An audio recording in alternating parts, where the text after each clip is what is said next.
for April once they post it.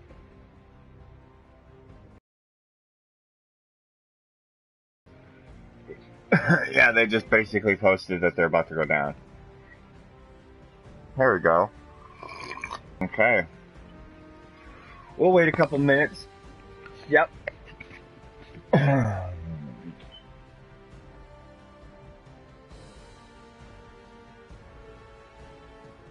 Yep. Wait till we get a couple people in our thing before we start talking about it.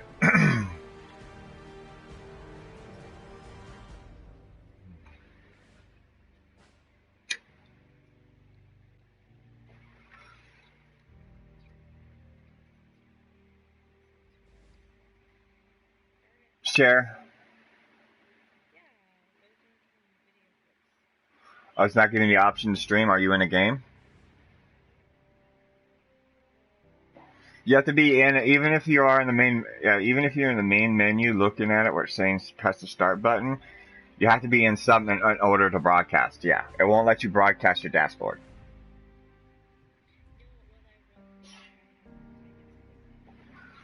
Yeah.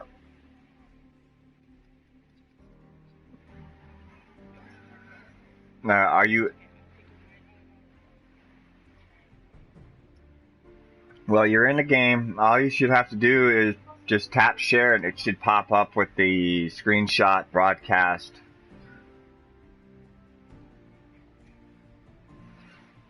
That's fine. You're working on very little sleep, Mo. I understand.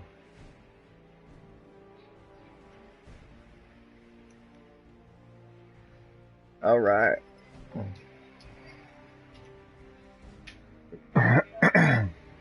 Good morning, everybody, and welcome to the server side chat with Mole Strike and Sick and Grim. Today we'll be going over the Fallout 76 Inside the Vault Locked and Loaded update.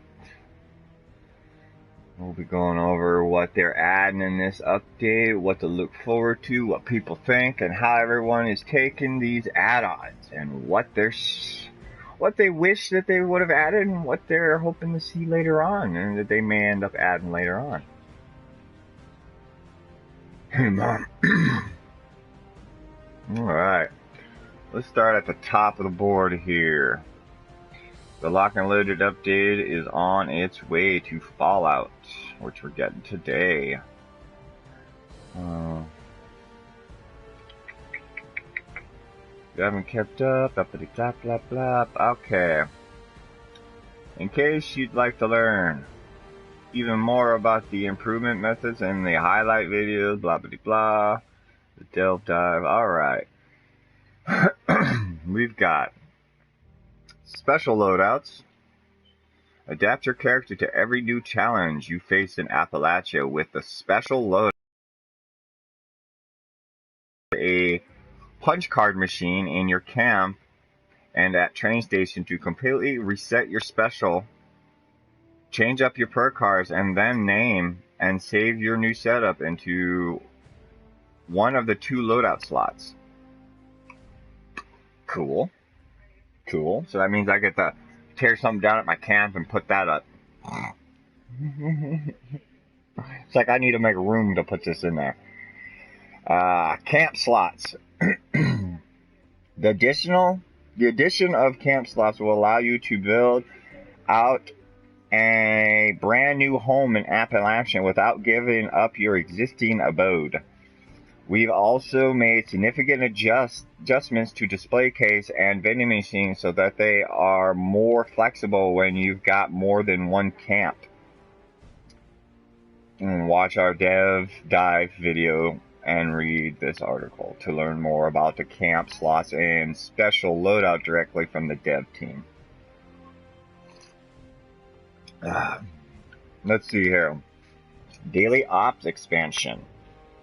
Featuring an all-new game mode, new location, enemies, mutations, and rewards, this update nearly doubles every aspect of Daily Ops. Get more insight by joining the developers in a video, blah blah blah, on Fallout.com. Season 4 begins. Team up with Armor A's and the Paw Patrol as they square off the Commander Chaos and Yukon 5 during Season 4. Which is, I'm guessing this Season 4 is just a continuation of the Armored Ace.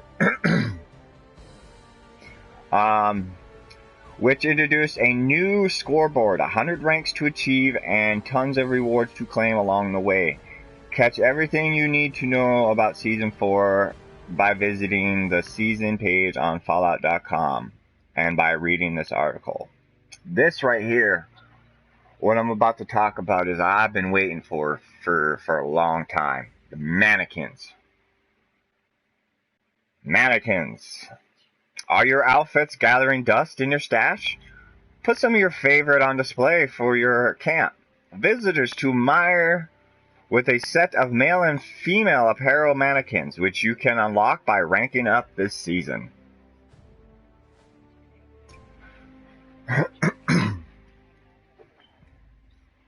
No, honestly, to be truthful, I'm surprised that it's not with this mannequin set.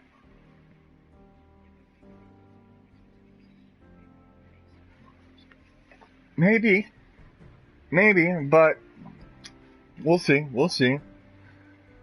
Aim assist. We've added an aim assist toggle to the game settings so that players who use controls can set their sights on enemies and stay on target a little more effectively.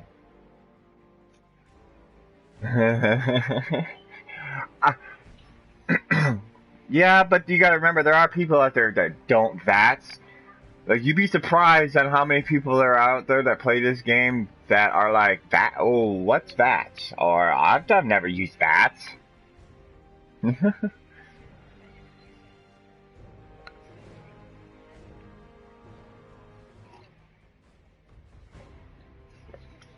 I used it for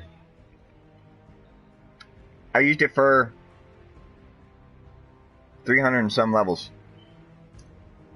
Because when you're melee, why the fuck wouldn't you not VATS? Rule number 1, if you're back in the day, you're melee, you better fucking VATS, because you're guaranteeing you're hitting someone. World activity updates. Stay on top of all the action in your current world with updates to the world activity menu, which will now display active events, nuke zones, nearby players, vendors, and more. Okay, I'm kind of interested on how that plays out. Crafting sliders. Of items all at once with the new slider that will appear when you're hard at work crafting at your workbench. Nice! So now they're giving us an option to be able to craft multiple of that item except for just one at a time. I'm actually kind of happy about that. That should have been in the game a long fucking time ago. Just saying. Melee improvements. We've made some tweaks and improvements for melee and unarmed attacks so that your strikes ring true more consistently. Oh, I'm gonna have to test that shit out. I'm gonna test that melee shit out. Wow. Mole, you're gonna be my guinea pig.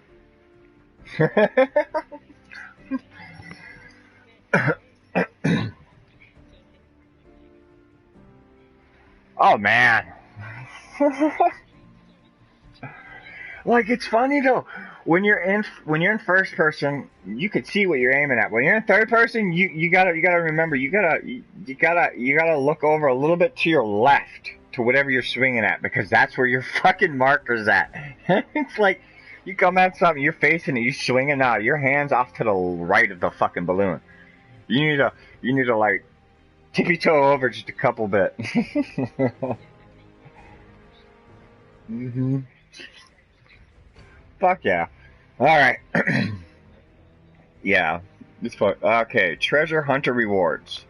Treasure hunter mole miners are always undercover Uncovering new valuables in the wasteland. Follow the update. Their mole miner pals have the chance to drop some brand new rewards during hunt for the treasure hunter event. So neat stuff, huh?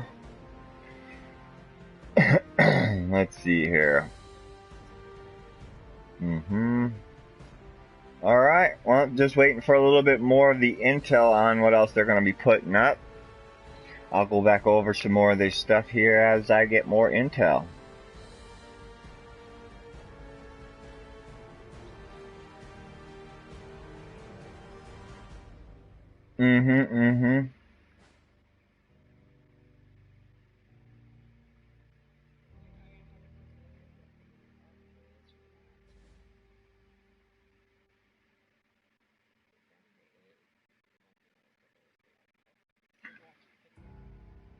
Oh, yeah, the dev.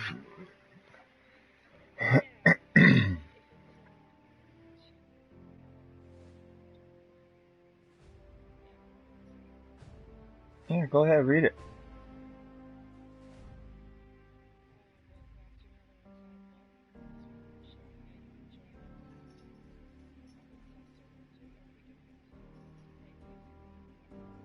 Yeah, that's the test server.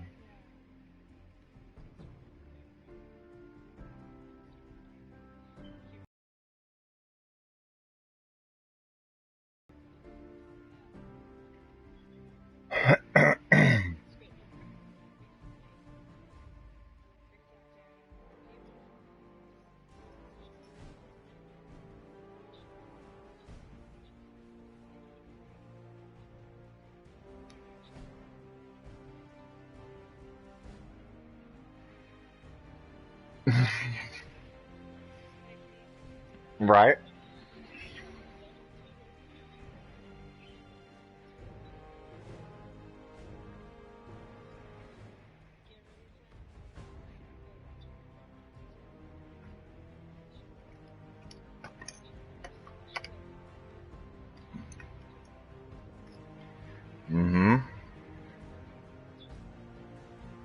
Yeah. Yeah. Oh, yeah. We're going to be getting all this lock and loaded update today as the maintenance goes down. And if you guys got any questions or want to hear some of the stuff that you just joined that you missed out on, I have no problem going back over it. I will be going over all of it again here momentarily. But please feel free to ask any questions if you want to know anything about this update. I will give you, me and Mole will try to give you the best intel that we can that's given to us. Or I should say available to us right now.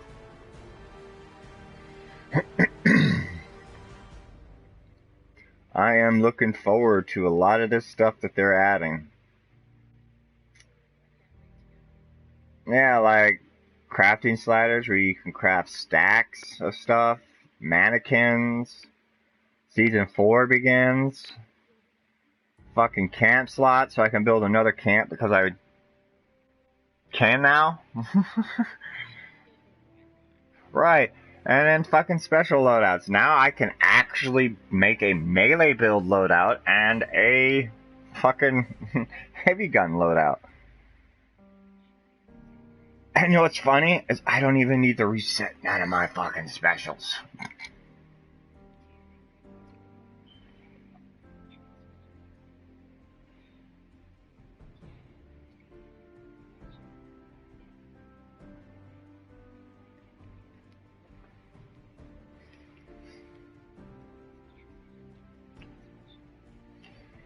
Well, what it does is, well, it allows you, it basically fully resets all your specials so you can re-put your points in. All your points you put in, you get them all back.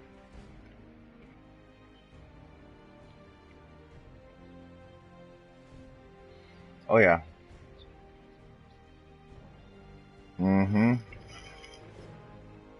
Yeah, most definitely. I agree. But you know, that's what's always fun to do, though. It's always fun to make bad decisions.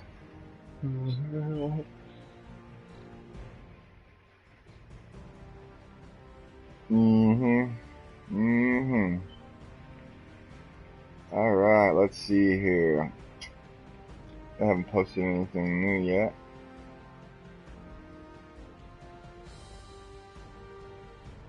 And then it's done. Downtime will last a little longer today while we perform some additional behind the scenes works in support of today's patch. We will keep you updated here throughout maintenance so you can know as soon as you can log back in. Patch notes for today's update will be available on Fallout.com shortly. And that was posted 24 minutes ago.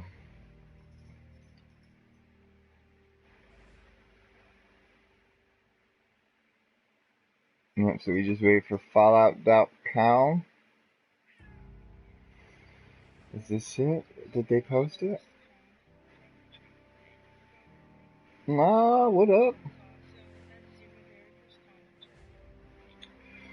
Look at you.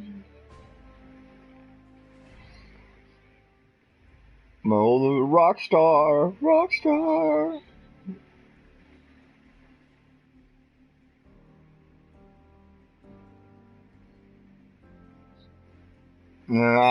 Not yet.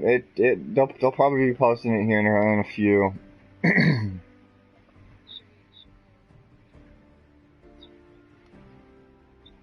Yeah, we can go back over what little bit they've given us right now for this. Yeah, sure. All right, I'll stop at the top. Special loadouts. Ugh. Adapt your character to every new challenge you face in Appalachia with special loadouts. After level 25, you can use a punch card machine in your camp or at a train station to completely reset your special. Change up your perk cards and then name your save setup into the new 2 loadout slots. Which is, I'm kind of looking forward to, like, because think about it, you can have a set for your daily, like going out and fighting and killing shit, and then you can make a loadout for specifically for like farming materials and shit. Yeah.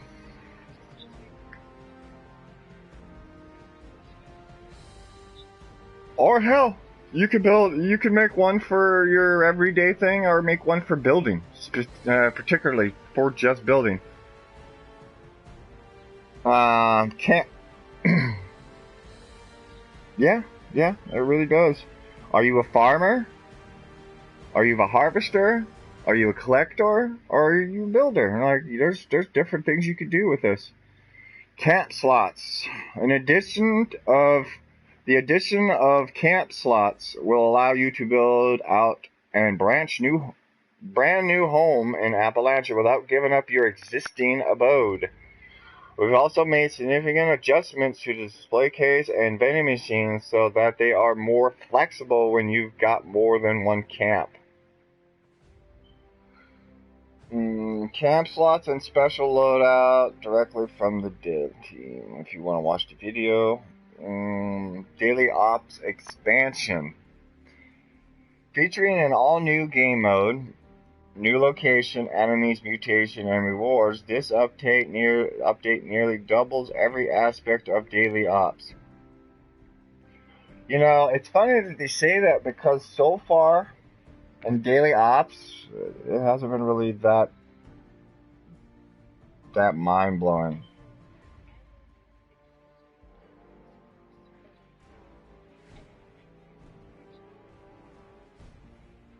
Yeah, but it got old real quick because.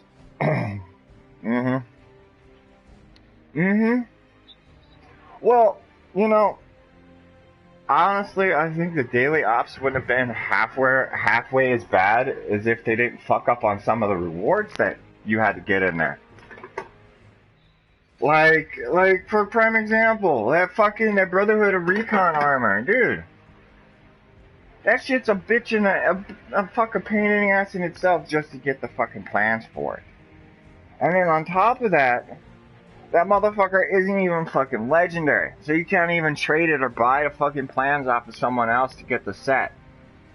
And then on top of that, after you get the entire fucking set, you have to craft, or no, not craft, you have to be lucky enough to get that armor set to drop legendary with what you want legendary. Like, no, fuck that. Fuck that noise.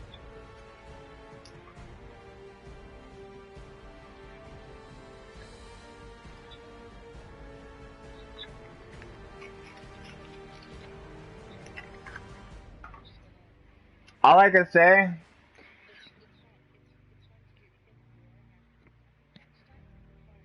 just watch out for the robots. The fucking robots will fucking shred you, bro. Like, don't fucking take them lightly. Them fucking Mr. Gutsies that roll in that shit.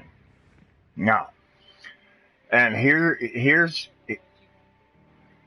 well, you're gonna want to be 50 plus.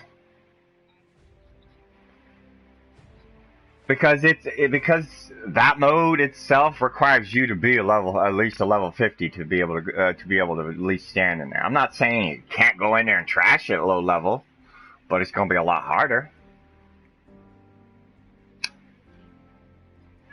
It also depends on your build. Because if you run in there and you're a VATS build, oh yeah, yeah, most definitely. But no, I was gonna say is if you do daily ops, just don't do the invisible robots that require melee kills, because you are gonna get shredded by them fucking robots before you even kill half of them fuckers. Like, I won't fuck with a daily ops when it's robot, invisi, and melee. Nope, I won't even touch it. Oh dude, it's a pain in the ass. Because you can't kill him unless you melee him. Yeah.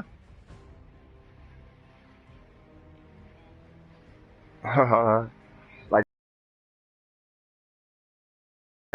some of them could be cakewalks. So, like, you could just walk in there and fucking do it with your eyes closed. And then some of them, you're like, I don't even want to fucking touch this with a 100-foot pole. I'm just going to move on about my day and forget this thing existed.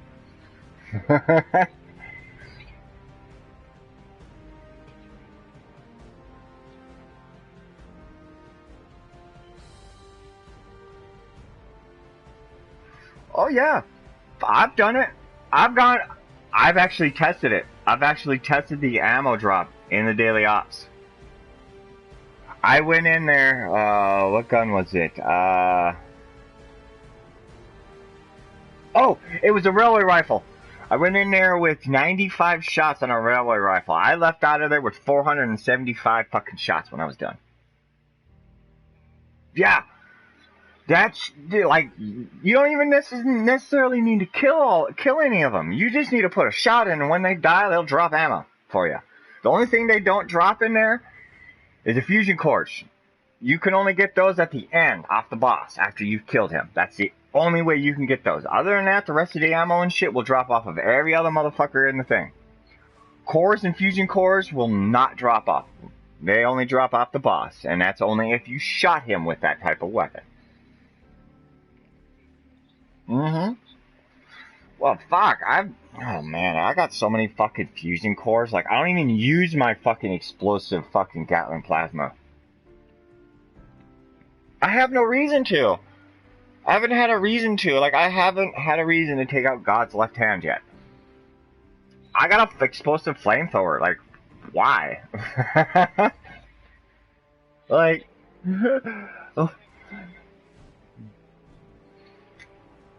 no, I won't let that happen, Mo. Come on now. Like, look at me. Uh-huh. Hmm? No, but it's not a bad way to get ammo. But if you...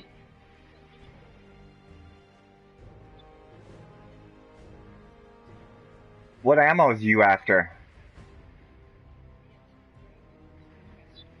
Because if you're after, like, 5.56 and shit like that, dude, go to the fucking, what the fuck, the West Tech, where all the super mutants are. You can go in there and slaughter fucking all of them and get 5.56 up through the ass. And if you're lucky, one of the super mutants in there will have 5mm.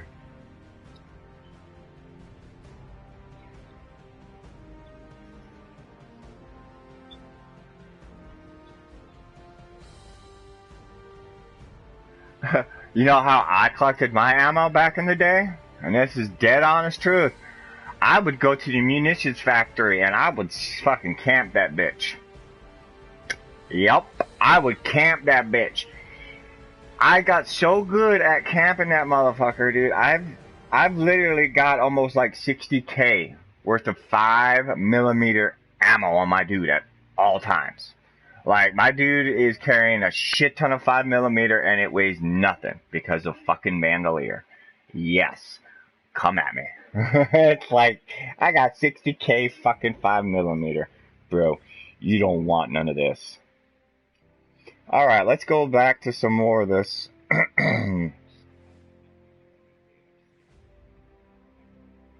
What? Yep.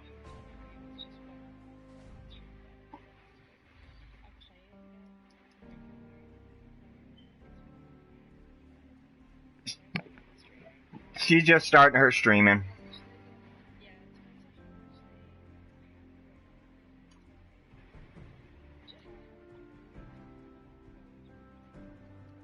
And who's the one asking the question?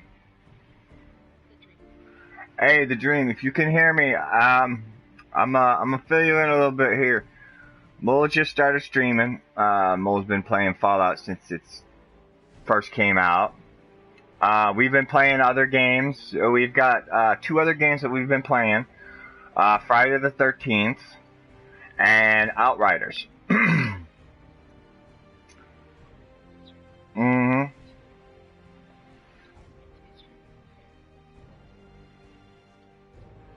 Yeah.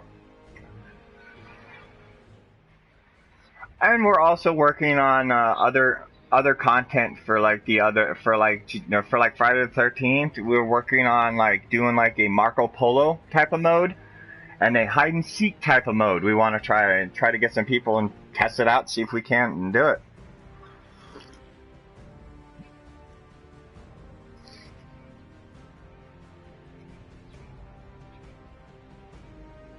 Mm-hmm. Yep.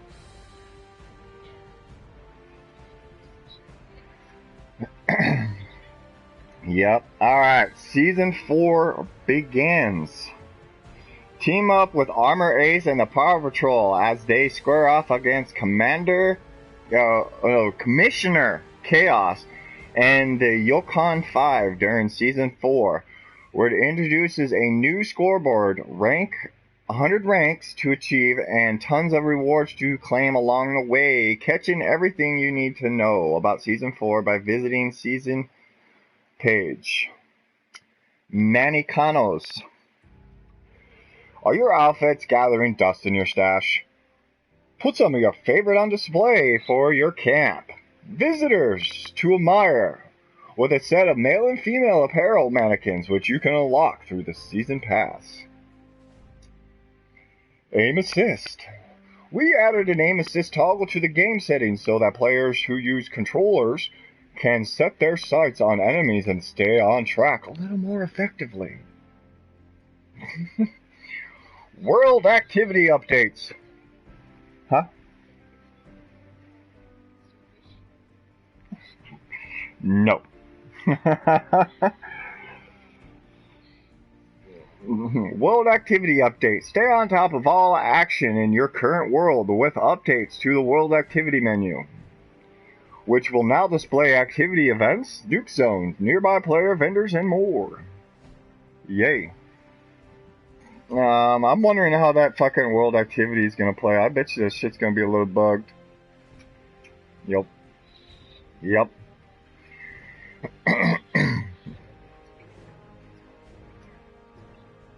Well, you know, it's gonna work about as well as everything else has worked up to this point. So, in words of the famous man, it just works. Crafting sliders. Forge a whole stack of items all at once with the new slider that will appear when you're hard at work crafting at your workbenches.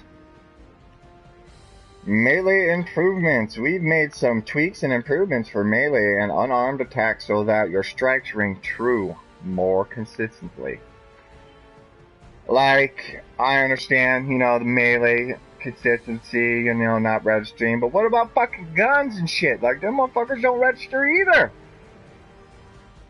Like, one bullet that should kill a motherfucker? Nah, that's like 25, at plus 25 to that.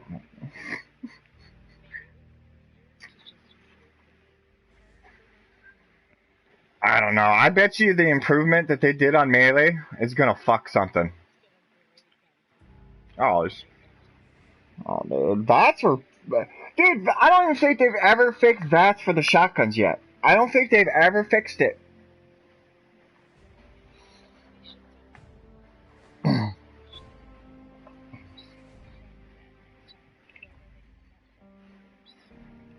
Well, fuck, we could do that right now.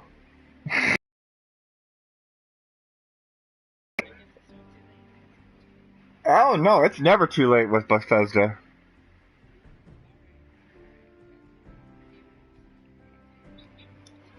Yeah, I got 3.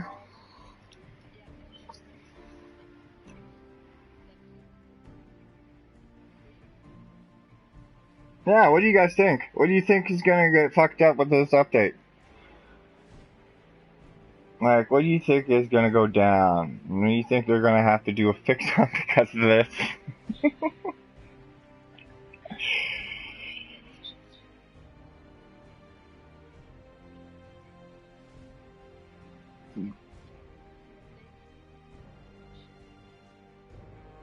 Like, is this the update? Is this the update?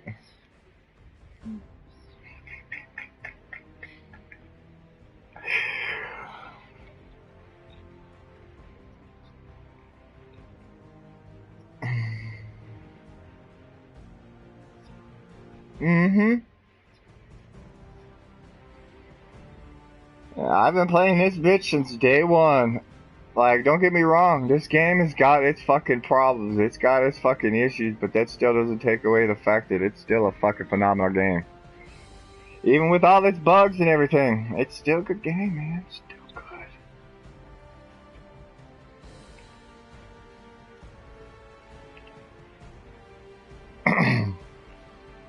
Yeah, I met her through fucking when Nuclear Winter first dropped.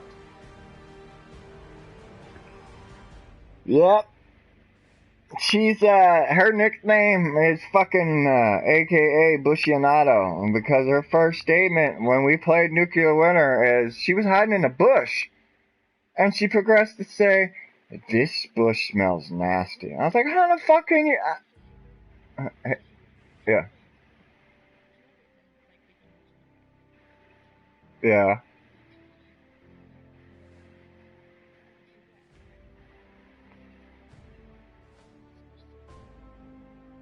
Yeah, and I was like, how the fuck can you smell a bush? And then she progresses to say, well, look at it. You could just tell by the look at it. It would smell nasty. I'm like, yeah, and I was just like, well, now, Mo, you are a bushianato. You are, we ended up, I shit you not, like, that, for the rest of them games, we ended up fucking doing, like, hide and seek. Like, we picked nothing up the entire game and just hid in bushes. Like, we made it to the top 2. We died, yeah, but we were second place. We made it to second place hiding in bushes the entire time. And I shit you not, I found out that motherfuckers in Nuclear Winter cannot see for shit. I've hidden in bushes in plain sight and had fucking teams walk right past me. Like, it's funny. I know, it's so funny. You could go and if you got the right outfit on, like, I shit you not, you can hide. You can fucking hide in bushes, you can hide. Oh yeah, dude, you can play hide and seek in that shit. It's funny. It really is. Yeah. Basically, anyone who knows anything about any type of dinosaurs or shit like that, the T-Rex thing is, you stand still, no one sees you. You won't be seen. Like, stand still. Yeah. Oh yeah. Yes. They're not new, but they're going to be adding new stuff to the event. But basically, the event that was going on up till now was the Cap a Plenty, which was that weekend thing for making more caps. And then the Treasure Hunter was supposed to be coming with this, and it's supposed to be having new shit, but they didn't specify what new or what's supposed to be there. So they'll probably end up, yeah, like they never post anything on that until after, or unless someone goes in and does data mining and whatnot and then pulls it. So we'll have to wait on that. I would like to say that that'd be the case, but that's not always the case.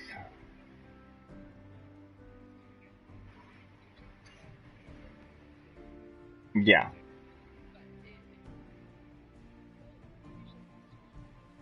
Mm-hmm. Alright, I got them. Alright, I've got the patch notes. They have been Fallout 76 Lock and Loaded Update Notes, April 27th, 2021.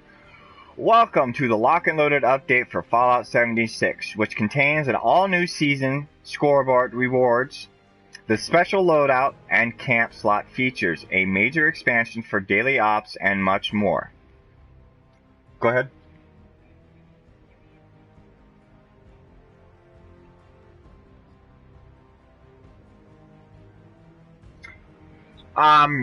Best way to find it, go to Twitter. Because you're gonna once you're done with the streaming, you're gonna want to set up a Twitter account because you're gonna want to be able to stay, and close to us.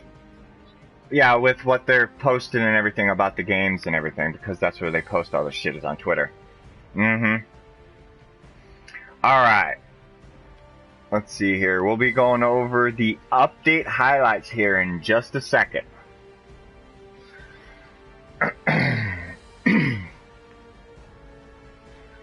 Yeah, pardon the blue screen real quick. I need to check and see if there are some people online that all needs to be online, and no, there's not. Oh well. It be what it be.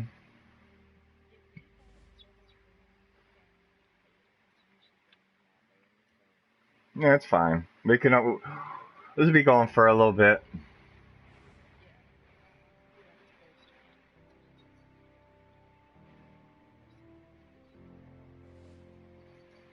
Yeah, it's 6:50 here.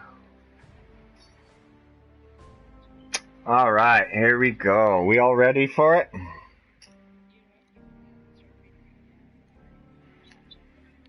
Alright, update highlights. Claim new loot in Season 4. Fallout 76 Season 4 starts now. With all new scoreboard, 100 ranks to achieve, and tons of rewards for you to earn.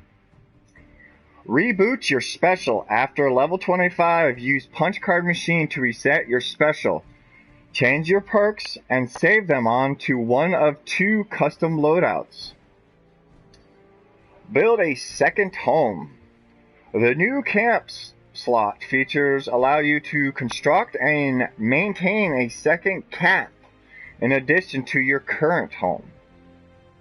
Which I'm kind of I'm kind of excited for, to have like 2 different camps. So like if one can't be placed, I could pick one of the other ones up.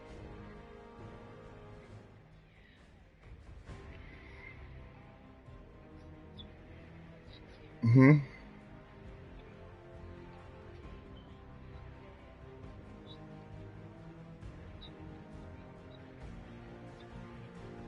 Yeah, the size of the update Dream is 58.6 gigabytes for the PlayStation.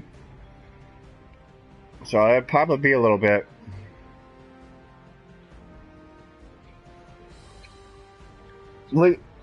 Yeah, yeah. Mm-hmm.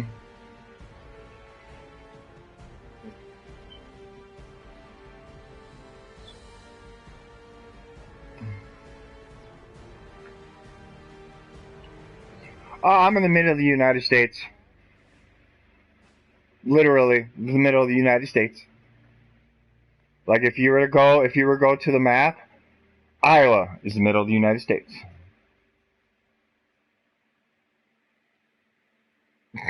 Like dead ass. Like it really is. It's like a plant right in the middle of the fucking United States.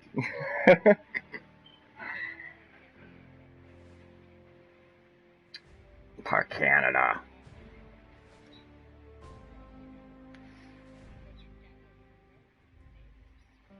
Nah, for all you know, he could be the dude that's right across the street right now, just chilling, smoke. Ontario, nice. How's the weather there?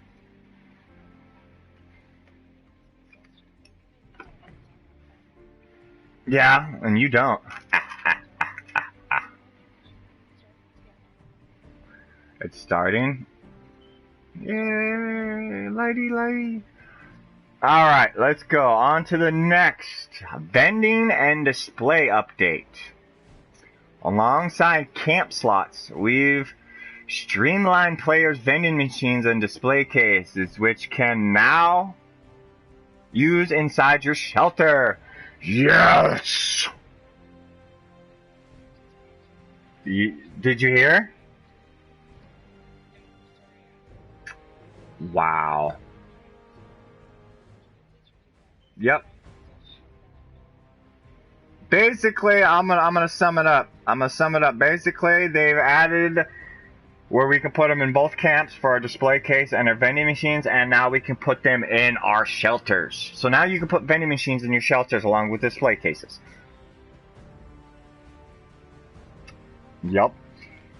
Double the daily ops. Dive into the new decryption game mode and claim new rewards as you conquer new randomized enemies, mutations, and locations. I'm checking that shit out. I'm checking out that decryption game mode. Yeah, I'm gonna be on for this entire thing. Most definitely. User interface improvement. We've added the aim assist option to the settings. A batch crafting slider. Huh? Yeah. Aim assist option to the settings. A batch crafting slider to workbenches and big updates for the world activity menu. Alright. Update version 1.5.2.32. Season 4, Armor Ace and Cold Steel, which is basically the continuation of the other fucking Armored Steel, or yeah, Armor Ace that we had. We're kicking off Season 4 and introducing an all-new scoreboard and a loaded update. Join Armor Ace and the Power Patrol again as they seek to put an end to their frigid rivalry with Commissioner Chaos and his band of rogue robots, the Yukon 5. Yeah. Yup. Rank up. The new scoreboard features 100 ranks, which every single one of them has. Let's see here. Ranks to achieve as you rank up the Power Patrol squares off against the Yukon 5 one by one. New rewards. As always, we've added a host of new rewards that you will unlock as you rank up, including power armor paint, weapon skins, outfit, theme cosmetic, camp items, in-game currency, consumables, perk card packs, and more. We're also adding prior season rewards, the Antique Seed Bag and Perfect Bubblegum. What the fuck is the Antique Seed Bag?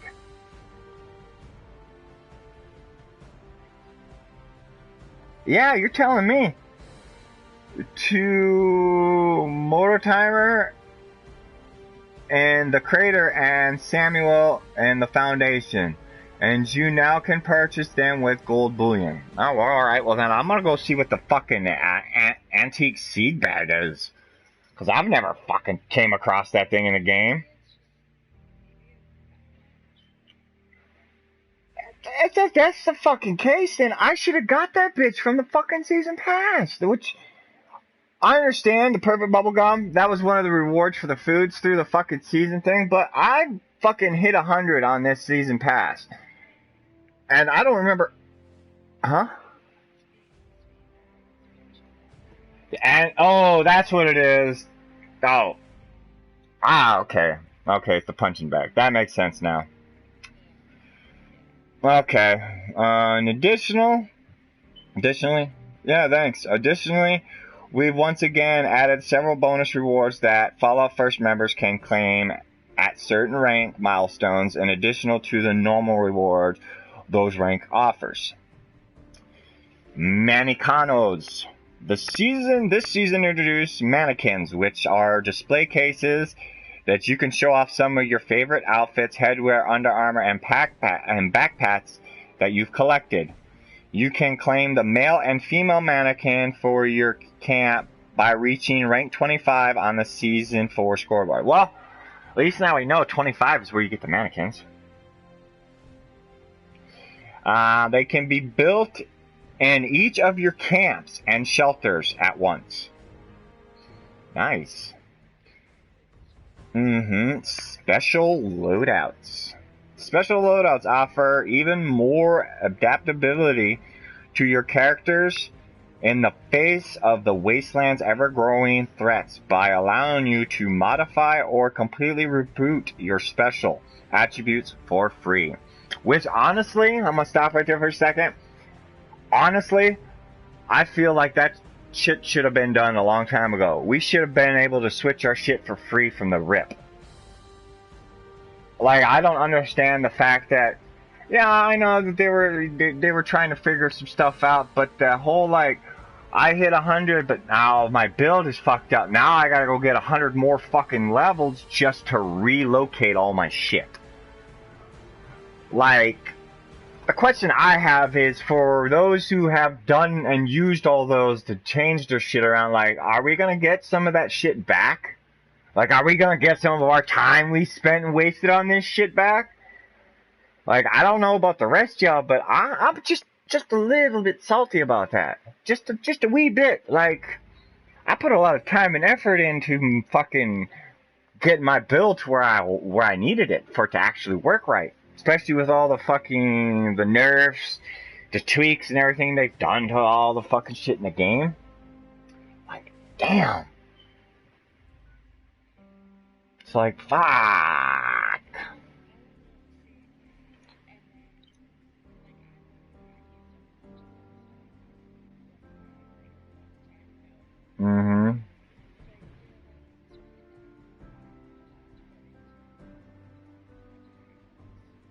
Well, it's not even necessarily that. It's the fact that, God, it takes so long to get levels. And then it takes so long, especially, like, for example, when I was first starting out, I was a straight fucking bloody melee build. Straight fucking in your shit. But I had to alter my shit because as the game progressed, certain things weren't working the way they were supposed to. So I had to make alterations to be able to still be able to successfully be able to kill shit. But mind you, I fucking probably dropped close to maybe 200 fucking levels just to move my shit around. Like, that's... And anyone who's up there in levels knows that fucking once you start getting into 200s and 300s, you getting levels are a pain in the fucking ass.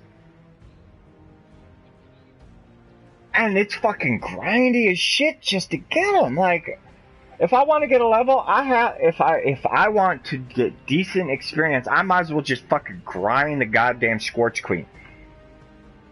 And you just use a bunch of fucking EXP boost shit foods and just fucking grind her. Do kill her 3 times, jump server.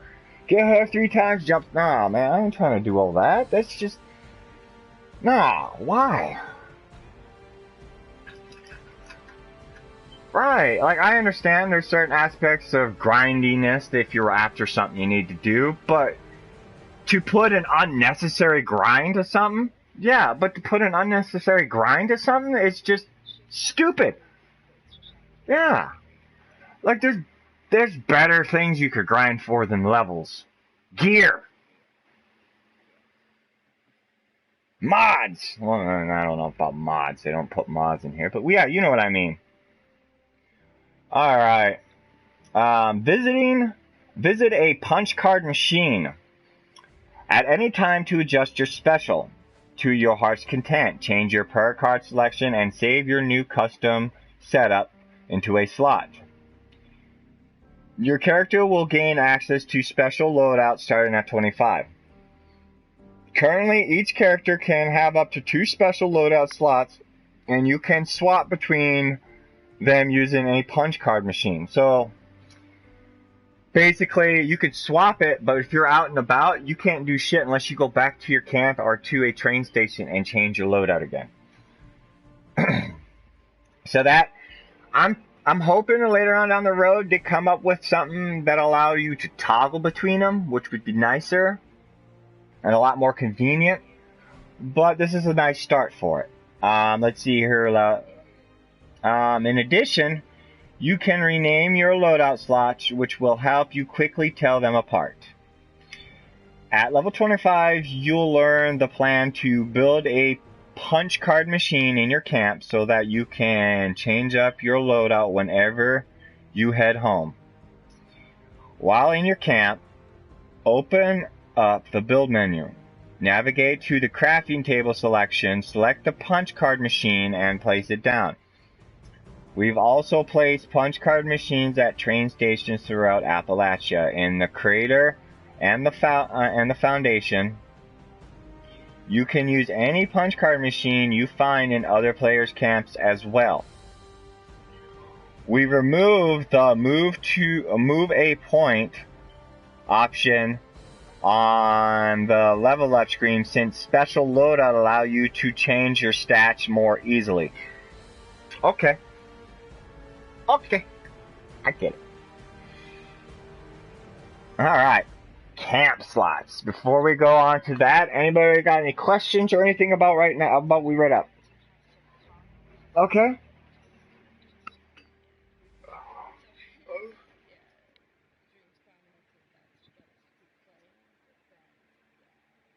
Yep.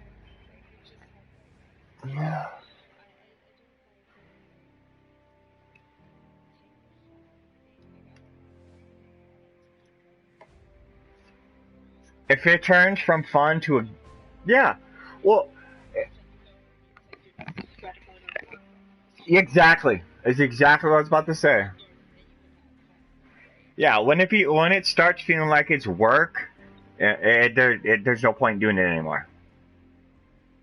Like if it's unless you're getting paid to do that shit, then there's no point. Like that, you're here to play the game to enjoy it, not to work. You do that shit in real life. Why the fuck would you want to do it in a game? If that's the case, go get fucking Job Simulator. There you go. You can work and play at the same time. I'm not pointing any elbows or saying any names. Just saying.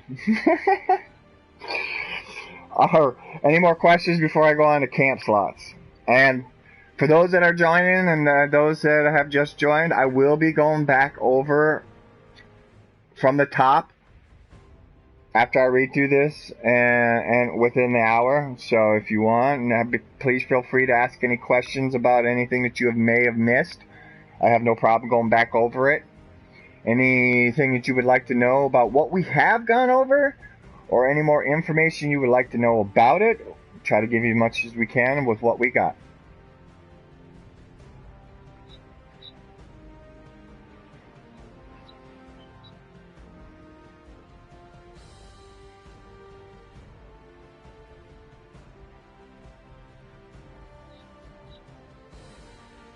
Nice.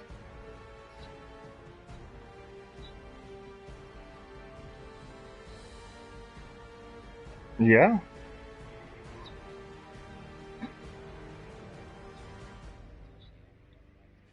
Well, hell, you can go, I don't know if they ever fixed it, but I'm about to put it on blast. I'm pretty sure a lot of people, a majority of fucking people know about this. There's a spot in the game, if you nuke it right, and it's done right, I've seen people do this, and I've heard people that have done this. It's literally, they'll nuke a spot, and there'll be a fucking, what the fuck is that thing called again? Fuck. Fuck, I've drawn a blank on what the material is called. You get it from fucking fissure sites, those little fucking fragments. Yeah, the ultrasite fragments. There'll be ultrasite fragments. If you do it right and only one person touches it, you can continuously, and continuously. Well, there's two spots. I think there's 2 or 3 different spots that you can do it at. One is the treehouse with the where the cave crickets are. Up in that fucking room down in there, there's a little fucking a crystal, whatever, that if you nuke that, if it's done right, it'll spawn fucking scorched in that fucking room, in that little fucking room in the tree. Another one is up over by the rock on the opposite side of the bridge, over by fuck, what's that place that's got the underground, the burrows? Yeah, that train track that runs from there that goes to that fucking cave. Up on top of that ridge, over on the other side, there's an indention, and there's an ultrasite fucking little thing there. If you nuke it and do it right, you could touch that, and it'll continuously fucking spawn scorch. Continuously. And I've known people who will go there, like on double EXP shit. They'll go there, fucking pop a bunch of food, fucking do that for a couple hours, dude, and get like fucking 30 levels. I shit you not, dude. I've seen people fucking rake levels doing that shit. I never wanted to go do it because it just seemed way too fucking boring to just sit there. Non-stop just shooting shit. Like, come on. I want to run around and shoot shit.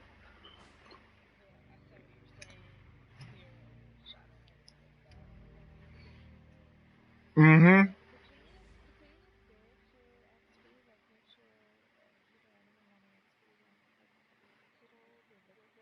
Mm-hmm. Well, but just like what he said,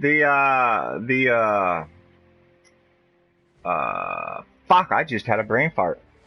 Not the scorched, but the other one. No, not the queen. The mine. Yeah, Earl. Earl, yeah. Fucking, I've gone down in there and just killed all the fucking Wendigos, because them motherfuckers spawn like non-stop. Non-fucking stop. But I don't even fuck with Earl no more. Like, I've done it a couple times, and that motherfucker's bugged, like, almost every time I've done it.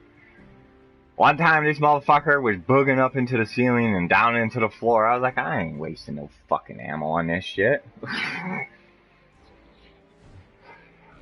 Man. Alright, update.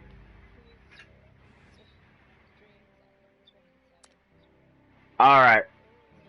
Mo. Hey Mo. Do me a solid. You might want to take a few minute break, get on your PlayStation, and start the update for Fallout. Because it's right now the patch is available.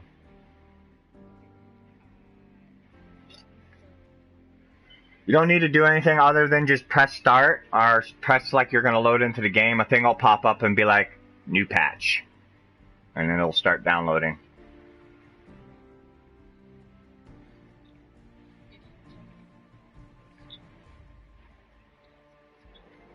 That's understandable. Yeah. Alright. Alright, continuing on here.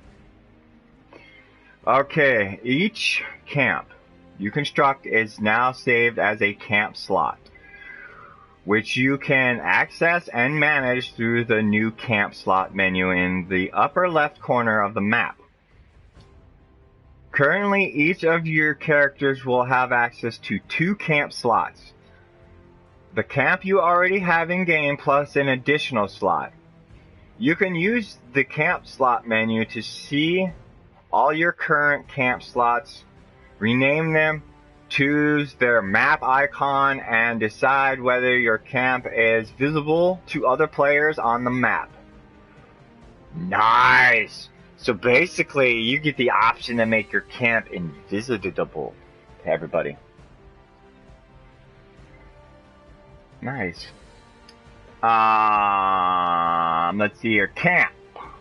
Names are only visible to players who build them.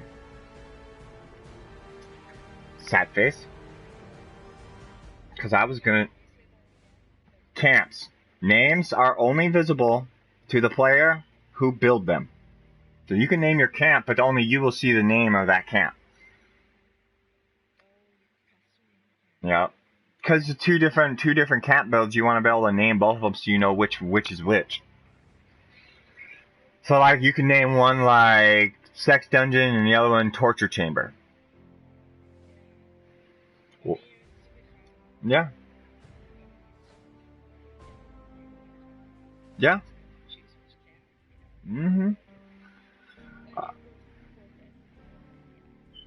Alright, you can have one active camp at a time. I kind of figured that. And all others will be considered stored. Your active camp map icon will appear gold to you. If you enable your active camp public map icon, it will appear on the map in white to other players. When the public map icon is disabled, only you will be able to see it.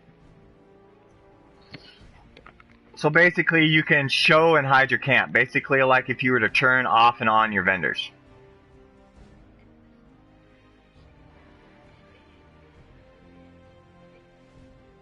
Mm-hmm. Mm-hmm. A camp for selling. Mm-hmm. Mm-hmm.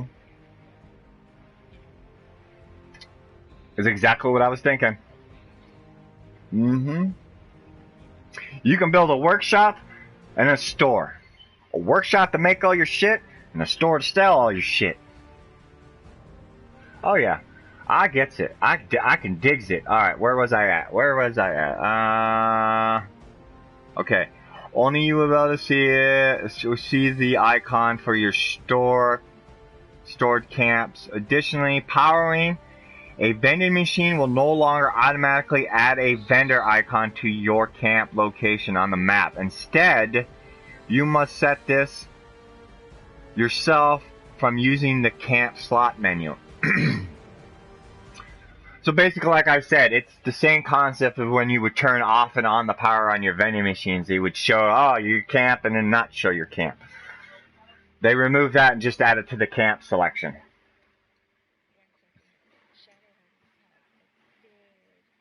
Hmm.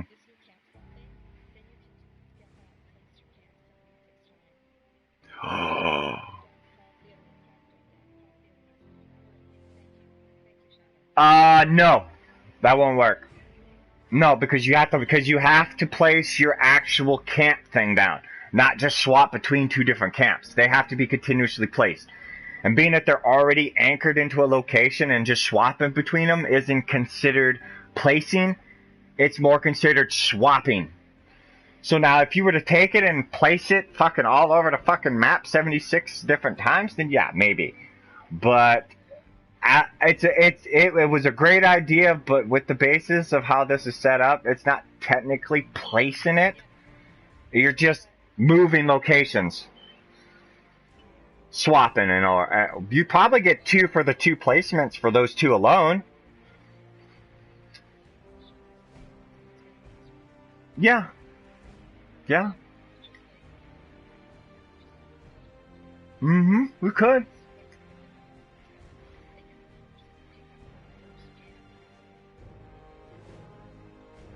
I don't know. They may, well, no, they may give you the option to. Yeah, they may give you an option like, hey, you got a second slot. Where do you want to put it? All right, you're setting this one down. All right, we're going to store this one while you build your second one. And then you go to your option. All right, well, I'm done building this. I want to go back to my other one. Swap. What's already been built, put together, has been stored. And now you got your other camp that's already been built. I think that's how it's going to, in my mind, that's how I see it working out. But that's never always the case, so we'll have to wait and see how it plays out when this update's done.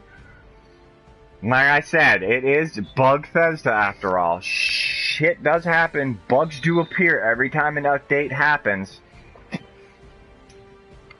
I will say this, and I will say this every time. I will bitch about this game and its problems, but I still love the fuck out of this game. And I still will play the fuck out of this game. Alright, now back to where I was. Alright. See here. To change your camp you would like to use, head to the map to click one of your camps. Or select in the camp slot menu and then choose activate camp, like I thought. Your store camp will not load into the world, show icons to other players on the map, or produce resource from resource generator. So basically, if it's put away, it ain't doing shit, but just sitting in storage. Vending machines and display case updates. With the introduction of camp slots, we have also made changes to the way vending machines and display case works.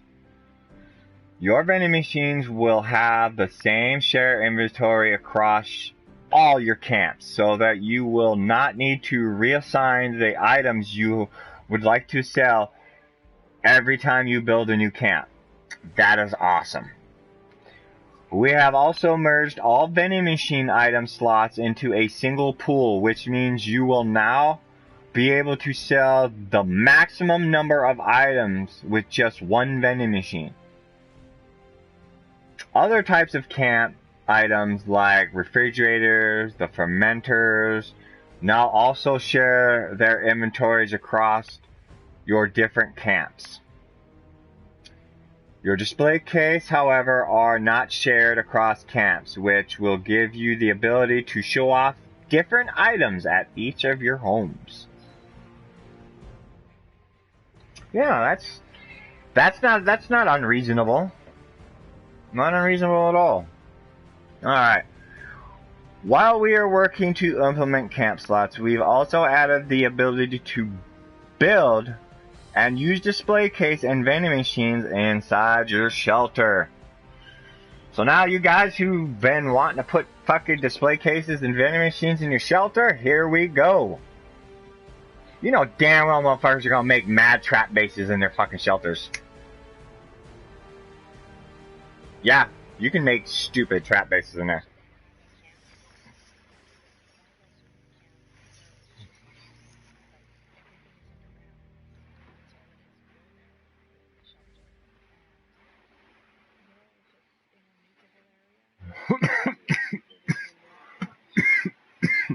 No. You can't even nuke your shelter. You can just stay in that bitch the entire time. We tested that shit when that shit first dropped.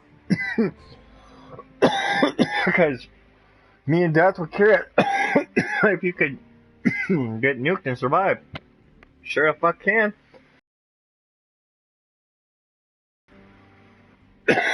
Which... excuse me. Coffee without the rock tube.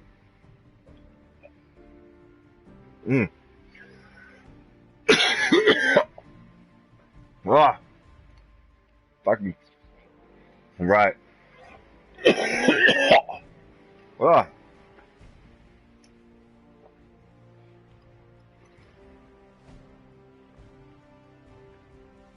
Okay. Let me blow my nose 1 second.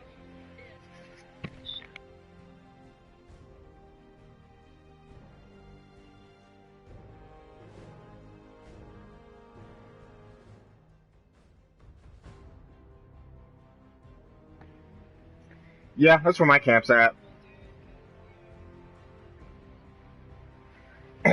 Ridiculous, you're getting nuked. No. There's no you might, you will.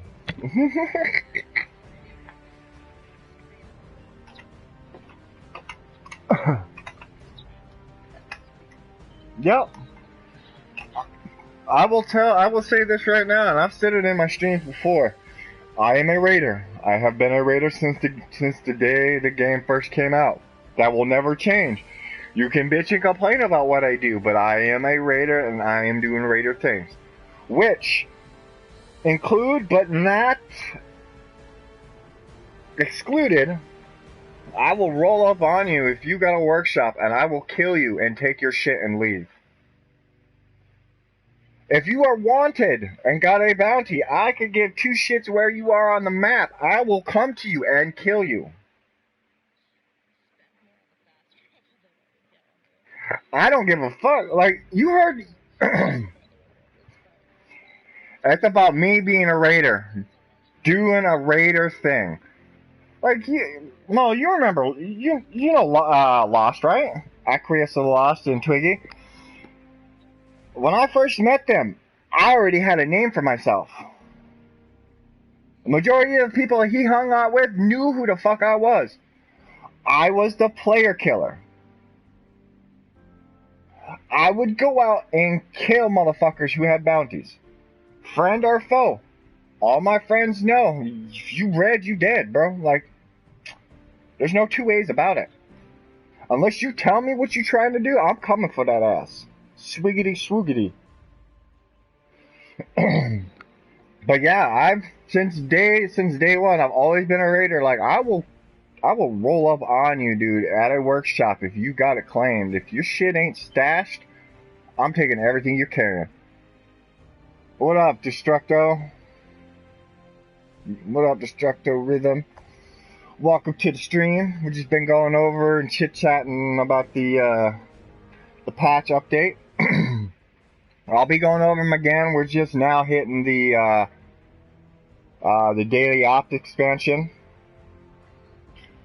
Alright, to daily op expansion. Today's update nearly doubles the amount of available daily op content.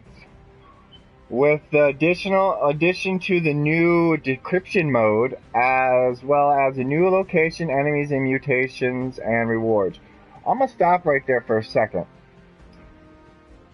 And I'm gonna tell you right here what really grinds my socket. How long has Daily Ops been out? Couple months? Alright, it's been a number of months. And I remember them saying, when they dropped it, that we were supposed to have randomization of the mutations and shit for the peeps. And I remember the mutations literally being almost the dead-ass same, fucking week by week by week by week by week. It was either melee with invisibility. They didn't fix it, they made it worse.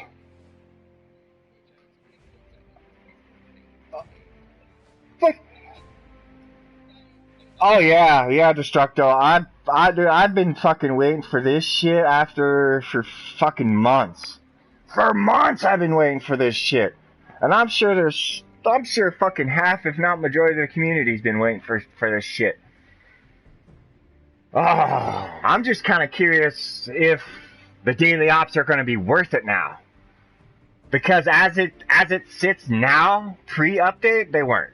Like, I'm sorry. Like, I'm not gonna go in and grind for shit that I'm not gonna get, or grind for shit that's not even worth grinding. Like, yeah, the recon, the Brotherhood of Steel recon armor, yeah, it's cool looking, but I'm not gonna bust my ass for a non-legendary fucking armor set that's untradeable, and then you have to bust your ass to get a legendary set to drop. Not even worth it. Not even fucking worth that shit. I was after just like some just regular run-of-the-mill shit in there. I was like, I'm done. I'm like, no, like, you are not getting me grind for a non-legendary fucking armor set that I can't even buy or trade. Like, no. Right, and what's funny is they were like, oh yeah, you won't get the same shit after you got it, after I've got like fucking 135 fucking Galleria signs and shit. Yeah, not the same shit I've got before, but yet I've got like 100 of these fucking signs already. Like, thanks guys, like I totally need a bunch of signs. Alright, the new mode, decryption. Here we go. In decryption mode, you're on a mission to disable 3 radio interceptors from Vernon Dodge. To do this, you'll need to hunt for 3 enemy code carriers and then take them down to get a special code.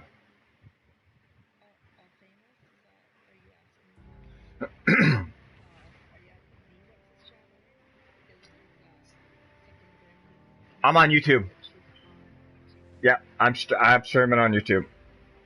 It'll be sick. It'll be just like my my PlayStation name, Sick and Grim. Let's see here, and okay. Special code to you can use to disable a radio interceptor. Well, I gotta go have a nice dream. Much appreciated, Destructo. Appreciate you stopping by, and you have yourself a great day. I'll probably be here for a little bit, so if you want later on, if I'm still streaming, pop on in and say hi. Until then, you have a great day and have fun out in the wasteland. Alright, now where was that? Oh yeah, the enemy waves you face will become more difficult after each interceptor you've disabled until you've killed the daily ops boss and pull the plug on the final interceptor. Okay. That don't sound half bad. Yeah, that's basically what I'm gonna do. I'm gonna be going through here a lot of this and checking it all out when I get in there. Okay, new mutations. Okay. Let's see what mutations they got right here. Enemies in decryption have a new default mutation. Are you fucking serious? Called Savage Strike, which make their attacks more deadly and cause them to ignore your armor resistance. Great. I'm gonna stop right there and I'm gonna throw in an hypothesis of a scenario that could really go bad really fast. Robots, Savage Strike, Invincibility, or melee, where you have to kill them with melee. You know how much of a pain in the ass that's gonna be real quick? Oh, that motherfucker, you gotta get up and smack them and then fucking you're tired. Oh man, dude, them things are gonna one-shot you. They are gonna fucking dude, they're gonna shut you down quick. Okay, we've also added several new mutations to the randomized pool that can apply to enemies in any daily op mode. Oh, well, let's see if the randomization actually works this time around. Group regeneration. Fuck you, Bethesda. Enemies heal when grouped together, and they're always fucking grouped together. Depending on the enemy, some group more so than most. Swift-footed. Enemies have extra fast movement and melee attack speed. Fuck you. Toxic blood. Great. On death, enemies leave behind poisonous hazard pools. Great. Why don't you just make them fucking explosive? Like, fuck. New enemy types. We've added Scorched, Mothman Cultist, and Mole Miners to the pool of randomized enemy types you may encounter in any daily ops mode. Yeah, that's not bad. We ain't gotta worry about getting the robots like 3 days in a row. New locations.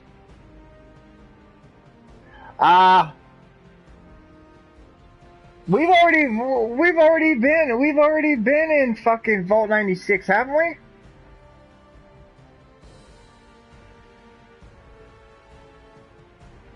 Do you remember Titus? Yes, I remember Titus from fucking,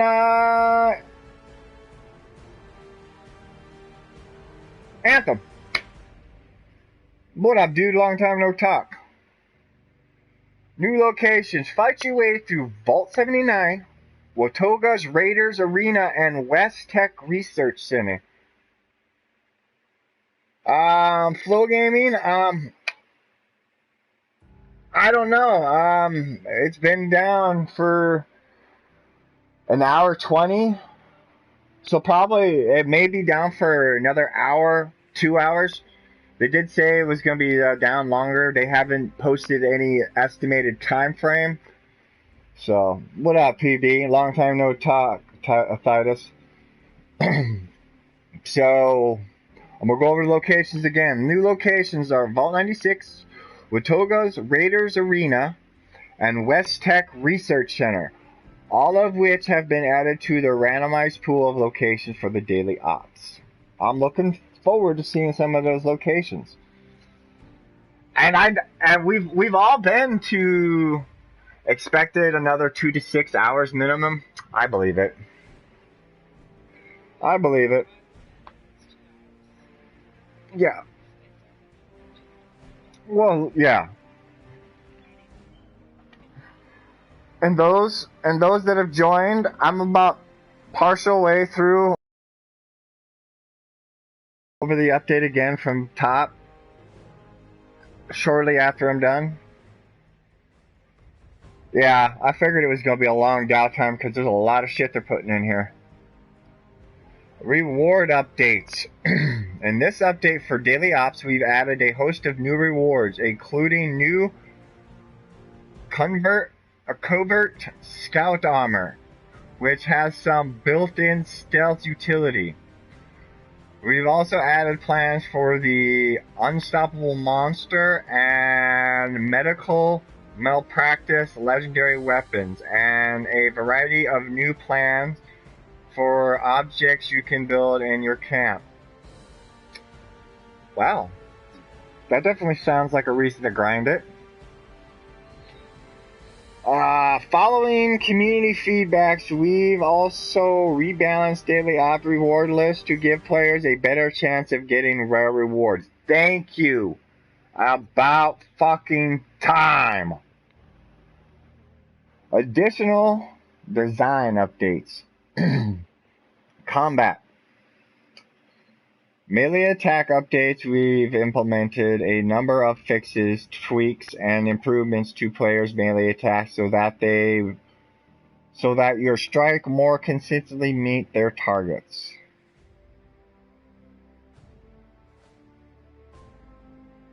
New armor is a reskin of scout armor. Really? So it's and it's impossible to farm. Oh well.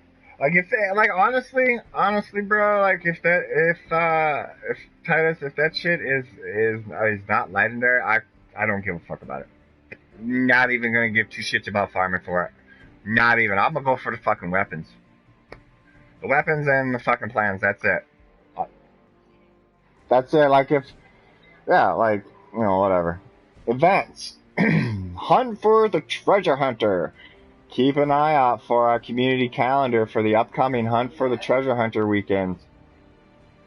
Because treasure hunter mole miners have found some new loot that can claim for yourself.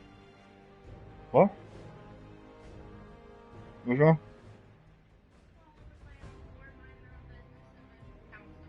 Yeah. Oh, that's fine. I was just gonna go over what I read so far. So, we got... I'm hoping that the melee fucking actually work better this time. Cause yeah. But here's the kicker. It's fine. I'm glad they're working on the melee, but when are they gonna work on the VATS for the shotgun?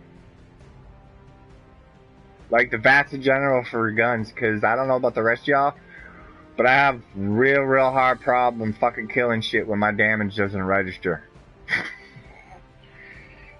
I'll shoot an enemy and its health will go gone. And then next thing I know, that fucking their health is back up. It's like, you fucking reaching bastard.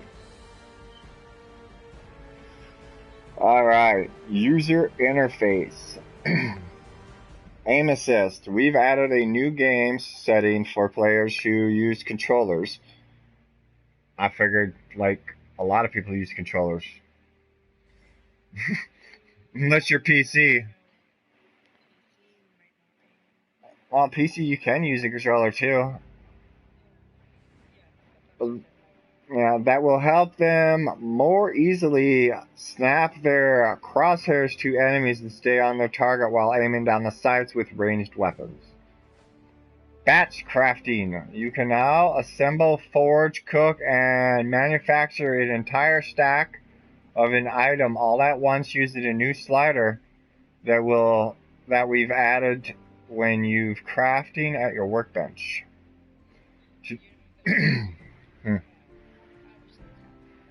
It's literally just a black scout armor. Trash.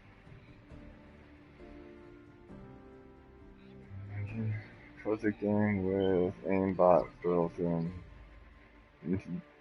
He's fat. Right. Like, Titus just made a good point. Like, because a game with aimbot built in needs VATS, or with aim assist really need VATS. Right. VATS? Hi. You know, there's VATS. That's always been a Fallout thing. Just saying. If you want a free aim, fucking free aim. You don't need aim assist for it. If you're gonna use aim assist, use VATS. There's your aim assist. Oh, I'm sorry, your aim assist doesn't hit its target? Alright, we'll get better accuracy. Right, use a Tesla. You don't need no aiming. Only you need to aim at is the ground. Aim at the ground, you got this shit.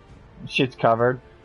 To do this, select the item you want to craft and then adjust the slider to the quantity you need. World Activity Update. The World Activity menu now includes more than daily ops. It will now help you stay up to date with many more activities in the world, including active nuke zones, events, nearby player vending machines, giving you an easy way to find and fast travel to them. Use a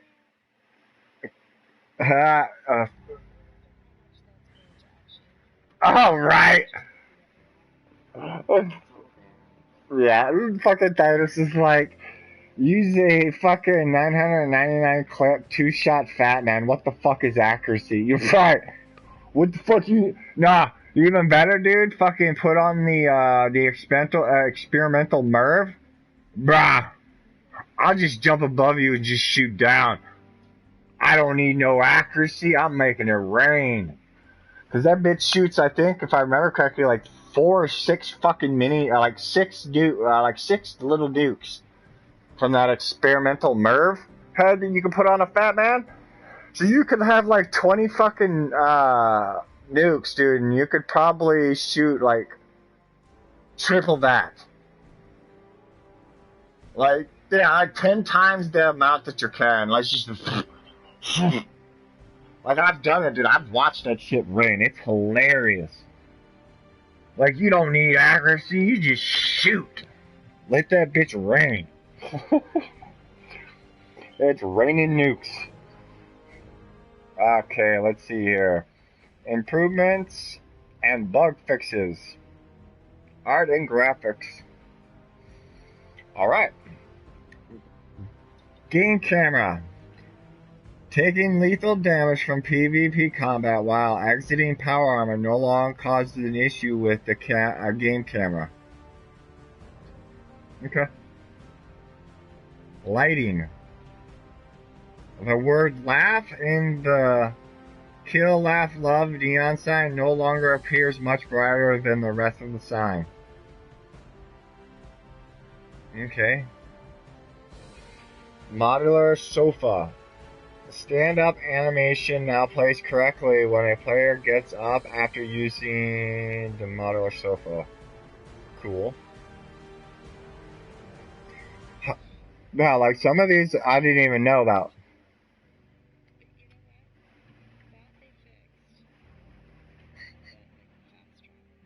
Did fix. Maybe, maybe not. Right. Power armor. Portions of Raiders scabbard, Raider waist. Yeah, Raiders waster and armor ace. Power armor set no longer block part of the screen when using heavy weapons in first person. That's funny.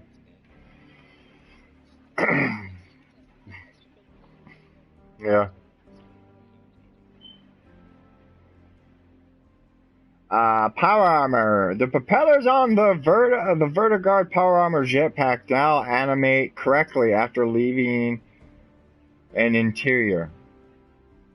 Okay. Power armor. Fixing issues that could occasionally cause power armor pieces to appear separated from the player's character model when loading into a world. Power armor. Fixing an issue that could cause placed power armors to be invisible for some players during a nuclear winter match. Power armor. When placing a set of power armor, the placement preview now displays any attached power armor pieces instead of an empty chassis. Power armor. The hair power armor jetpack now correctly displays flame visual effects while it's in use.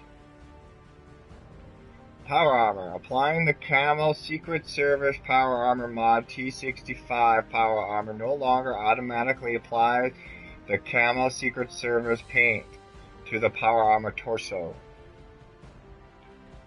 Vertibots no longer appear to stutter while flying through the air. Yeah, that I knew they did. That I saw many, many times. And it was funny watching like 4 of them just fucking like jettison like jet lag through the sky. It's like, oh, look at them. They're just moving ever so slowly. Camp and workshop. Build. Players can no longer open the build menu while simultaneously interacting with furniture. Build. Build categories no longer disappear from the build menu if a player lacks resource to craft it in those categories, and then toggles buildable objectives on and off. Budget. Fixed a rare issue that could cause players' storage budget to exceed 100% despite having no items in storage.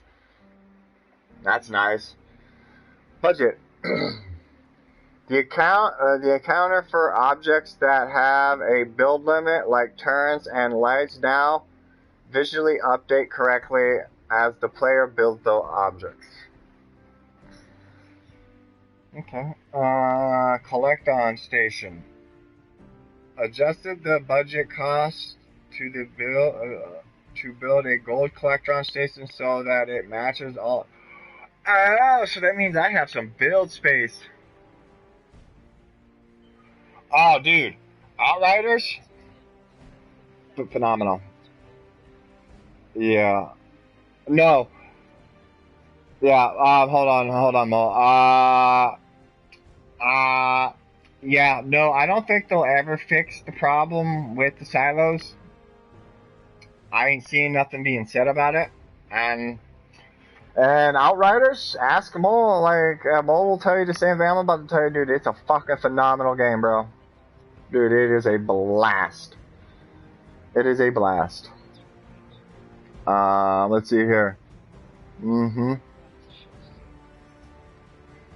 Let's see here. Defense. Perimeter wall railings can once again be built on the upper floors.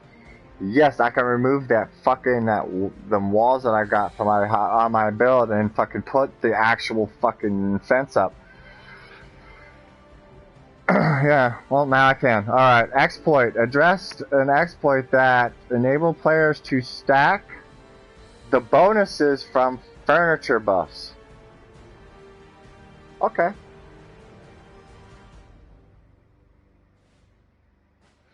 I don't know, bro. I feel like Anthem was more of a play towards Iron Man than it was anything else.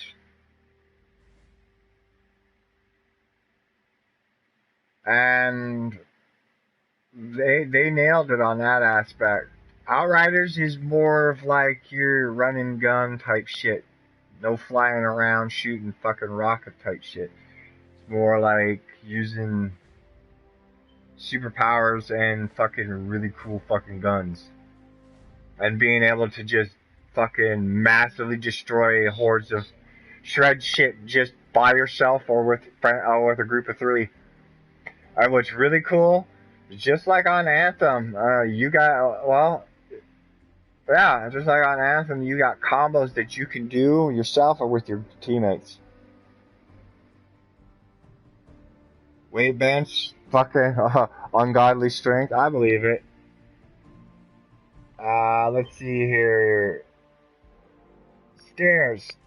Stairs with posts can now be stacked on top of themselves.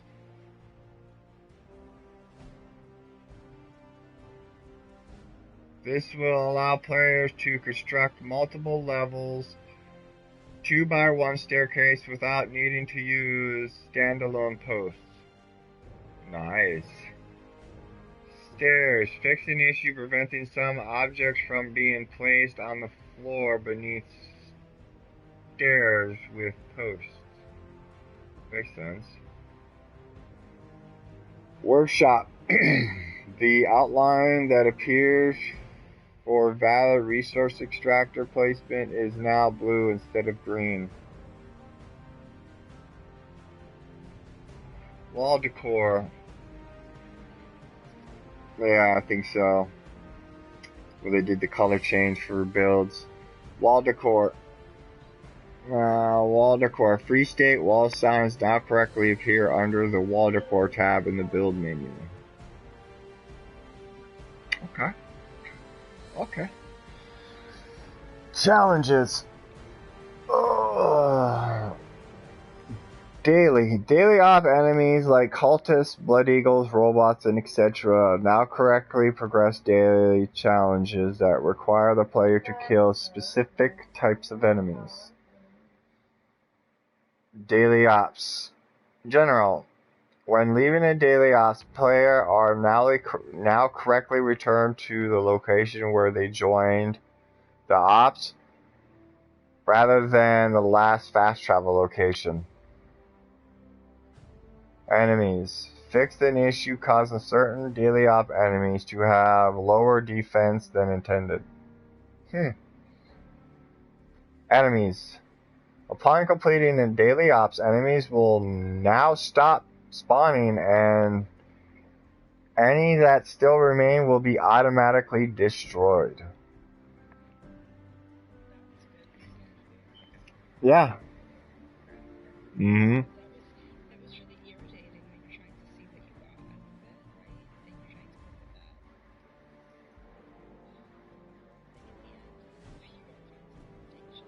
Yeah. Enemies. Added new sound effects to eye bombs and the robot faction to help warn players. Okay. So now you get to hear a beep fucking rush up on you and blow up instead of nothing. Awesome. So now you get to hear your impending doom and do nothing about it before you couldn't do nothing about it, period. Alright, I get to hear motherfuckers kill me. Location. Made loadout improvements to the burning mine and the burrows to aid players' movement and reduce distortion. So Mo, you ain't gotta worry about getting lost in them bitches as easy. Maybe they'll have arrows or signs pointing you in the direction. Hey, this way. Now, hey, this way. Well, fuck, for you, that's basically what they'd need.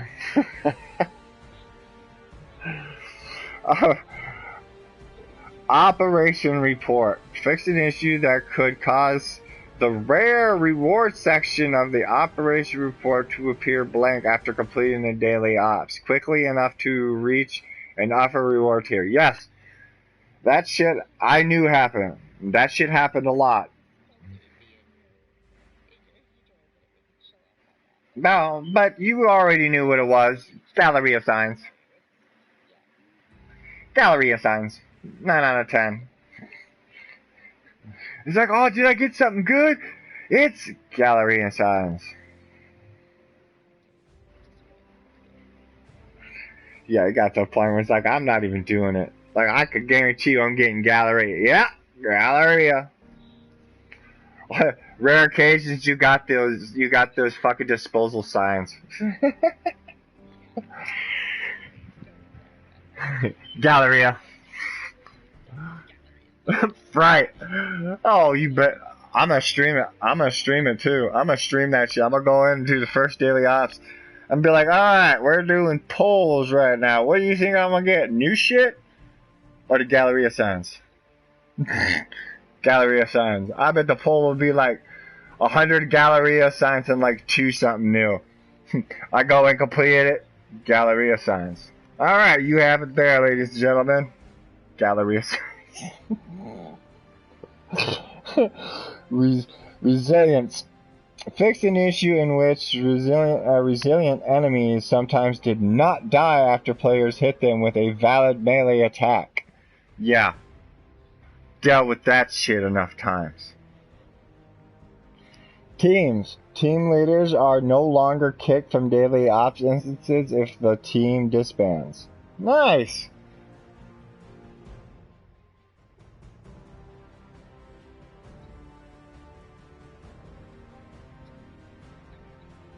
Yeah, but when they leave, when people would leave, it would automatically, yeah, it used to automatically disband and throw everybody out.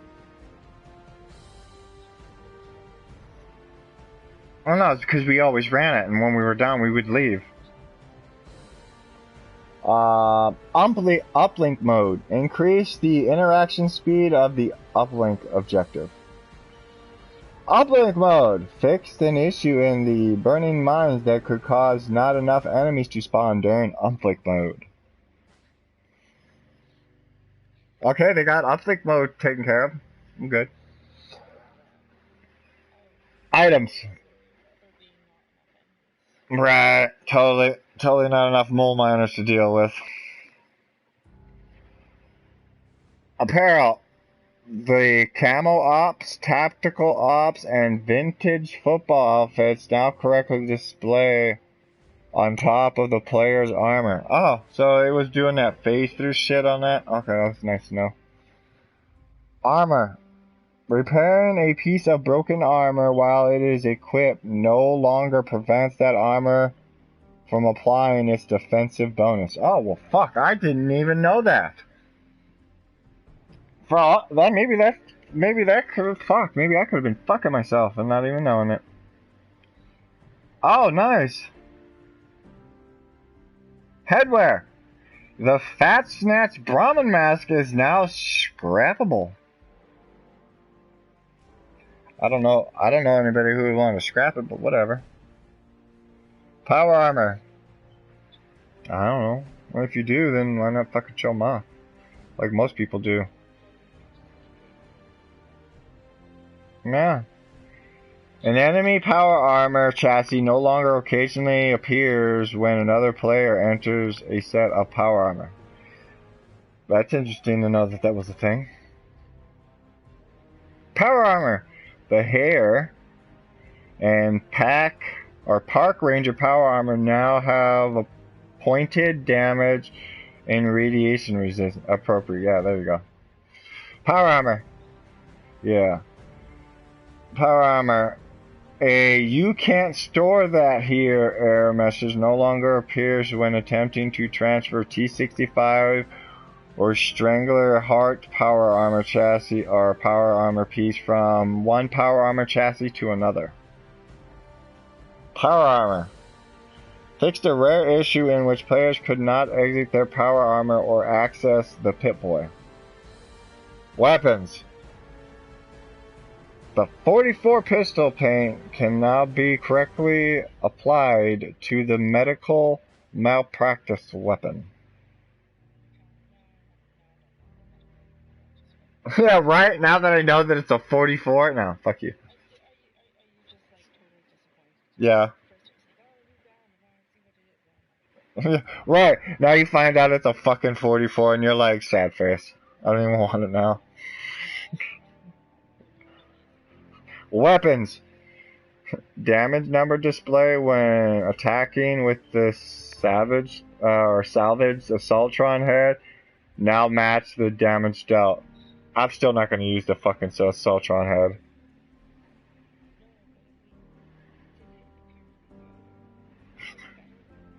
The whole thing was bad regardless, so anything they do ain't gonna fix it.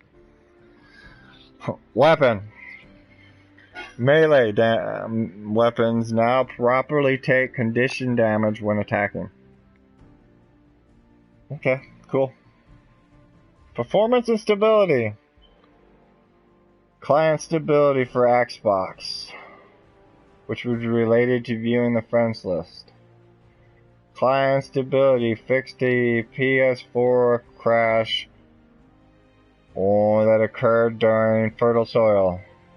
Client stability. The client no longer crashes during nuclear winter matches after hacking a terminal and choosing to reveal enemy options. Client stability fixed an issue that could cause the client crash when connecting to nuclear winter match. Loading. Fast travel after using a shelter entrance that was placed inside of a shelter no longer results in an infinite loading screen. Performance. Improve performance when opening the map screen. And I don't see anything for the fast travel in there, so no. Legendary perks. Electric absorption now works against enemy laser attacks in addition to energy. Oh, I may need to get that. I may need to get that legendary perk. Oh yeah, because if that works for now for energy except for lasers except for energy, like your Tesla and shit, yeah, I'm down.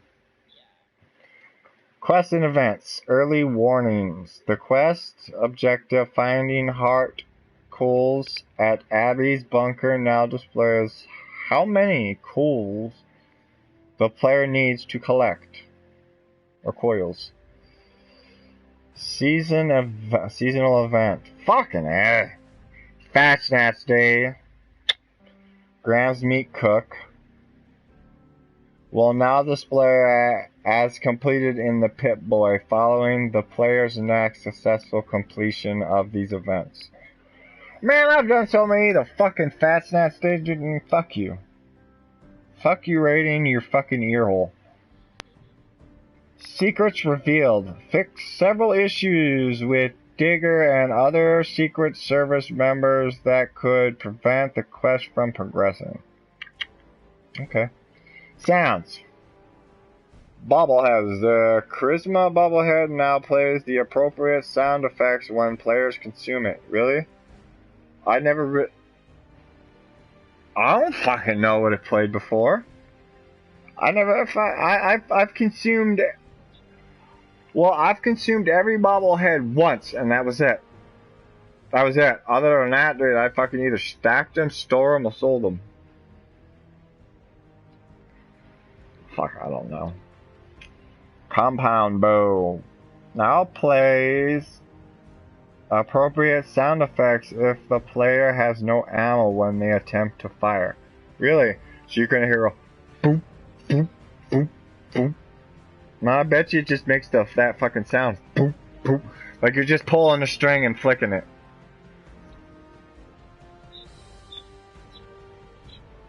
Huh. Yeah, I'm over here just destroying my bow. Destroying my bow. Oh yeah. Try fire a bow, yeah. Well, you fuck. You'd put more less strain on it from fucking dry firing it than actually firing something.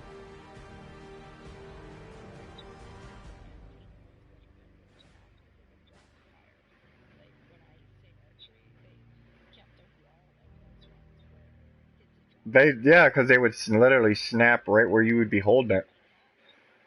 Because of the force.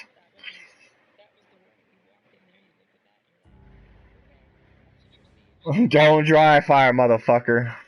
That's why when motherfuckers... Nah, because when anybody who's doing a bow, any smart person who knows what the fuck they're doing with the bow, you pull it back and you slowly fucking let it really, you slowly bring it back. You don't dry fire. You fuck your shit up, you doing that. Your ass gonna fuck your shit.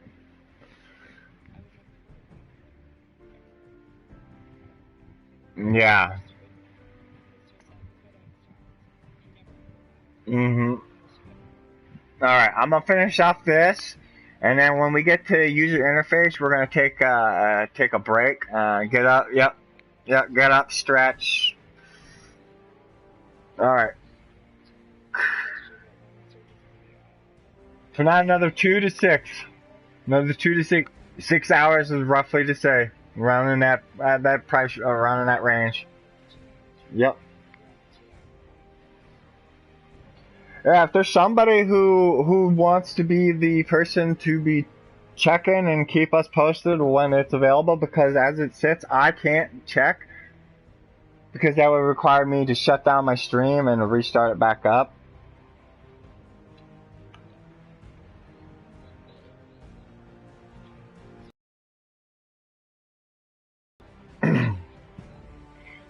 Alright, well, let's get through the rest of this real quick so we can take that little break. Curtain doors. Now plays the appropriate sound effects when opening and closing.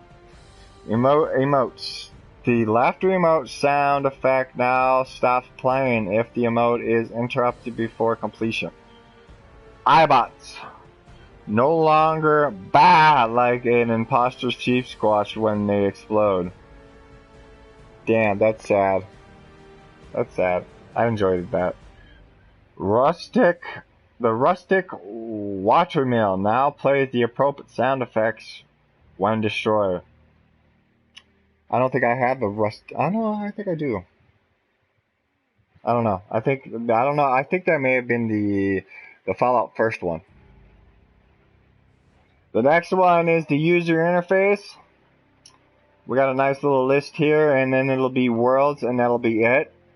And then we'll go to the top of it again and go over it again for any of those that may have missed the first half.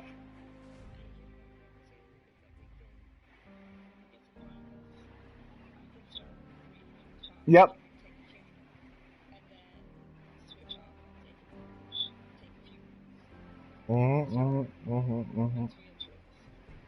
Yep. So at this point, we have been streaming for about 2 hours. We are going to take a quick break at this point. If you guys have any questions or anything, please feel free to post, say them in chat. We'll get to them as soon as we get back. We'll answer them the best we can with what information we have. And if you happen to come across any information or any updates or anything that we have not, please feel free to post them in the chat or to inform us. And if the servers happen to go up while we are taking our break, please post that in the chat so everyone watching or watching the stream can be informed and know. And thank you. We will be back shortly. Uh-huh. Alright, yeah, if you want... Okay. Alright. Alrighty then, well then you do that, and then when I get back, I'll go over any questions that anybody may have asked in that. And if anyone that is watching, if you want to follow Mole, you can follow her on Mole. Tell them your Twitch.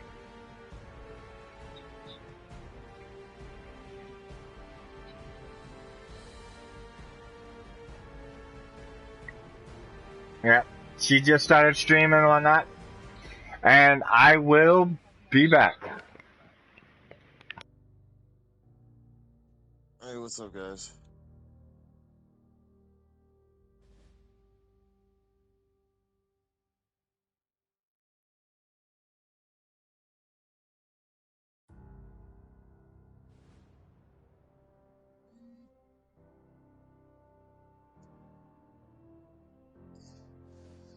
Uh, I couldn't get I couldn't get the game to download. Oh, yeah, the thing literally was like nowhere near done. It's like screwed. Yeah, no.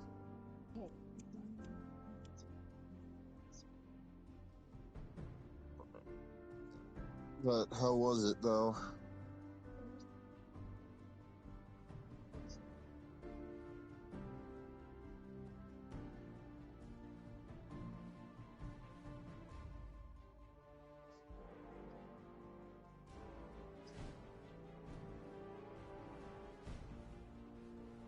All right. So, like, since I missed most of the freaking stream, like earlier, um, so what are the patch notes really on and on about?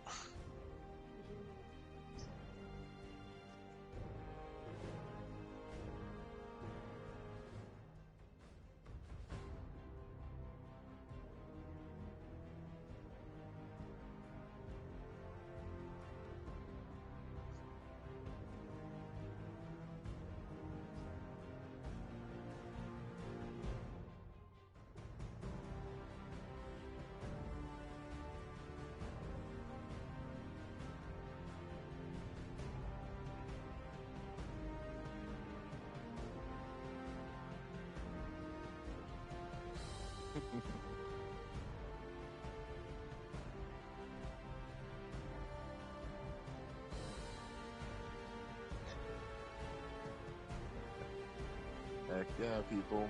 And I know I do have a Twitch. I just don't remember what it is right now. So I would have. No, it's nowhere in the. Nah, man. I would have to be in Florida to do all this kind of stuff, cause, like, yeah, nah. But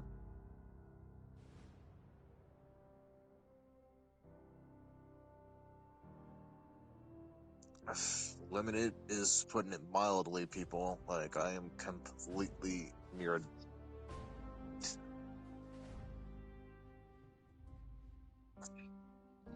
Basically. But if anything, like, what I've learned from playing with Grim and Mole, I'm just chatting on the stream with everybody if anybody's on here. Um,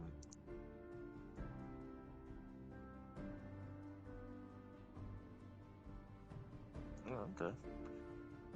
Current, after like what, maybe like a year or so, or was it two?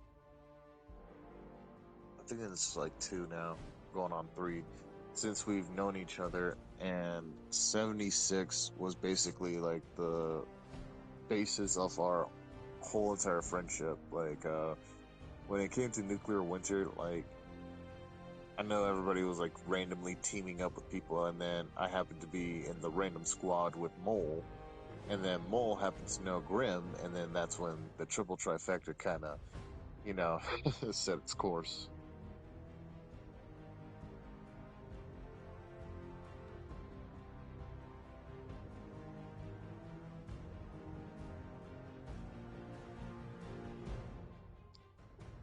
Well, it was kind of like, just sort of to be fated to just like, one day being like met by like, a random player that you're actually going to be friends with for a hot minute.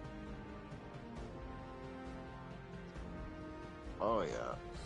What would be awesome is the fact that I can join you guys on 76 so people can like, check out my samurai.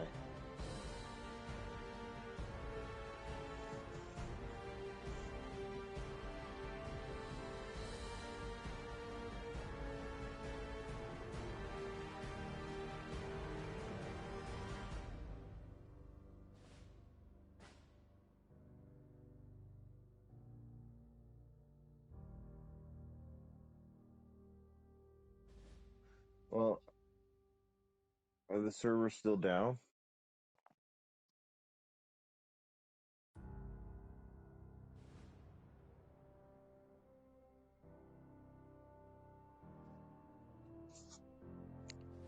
Well, I could try, but I, yeah, if I leave the party, that.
Right.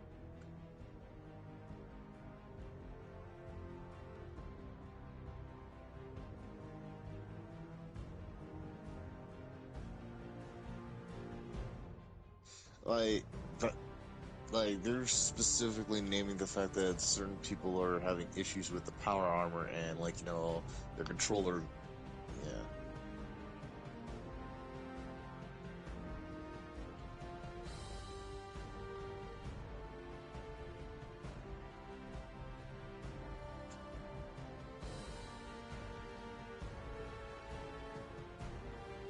Huh.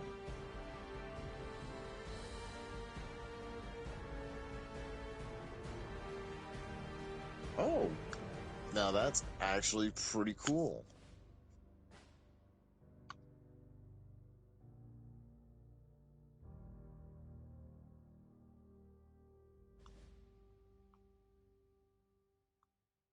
Right.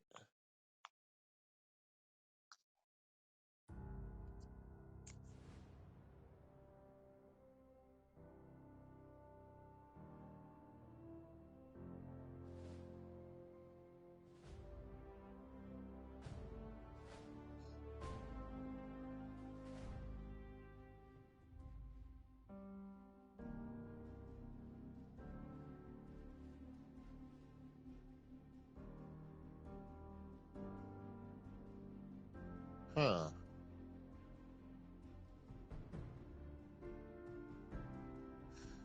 Well,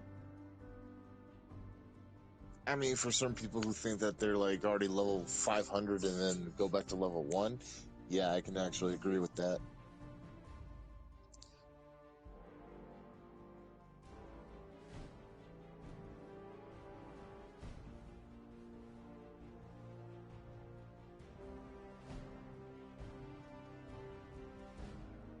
Yeah, I remember that.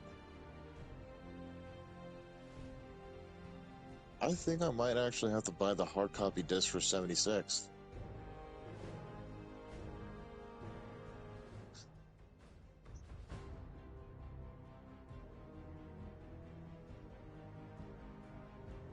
Actually, actually, no, it doesn't, because no, because you remember I've got the copy to Outriders, and so do you. And the the copying versus the downloading is a lot faster because I'm copying the game itself. The download, um, I would have to keep the PS. Yeah, the download is basically information, and it probably wouldn't take more than like maybe half a day, maybe at least, if depending on the right circumstances of conditions. But I think the hard copy disc would be the better solution for me than the digital.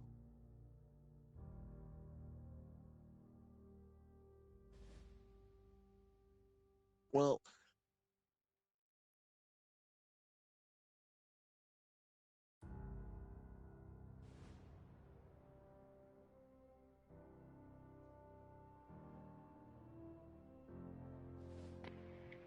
All right, I'm back.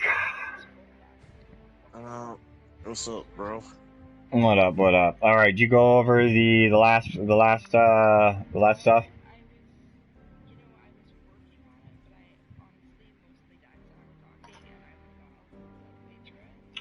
All right. All right. Well then, I'm gonna stop at the top of it. Yep.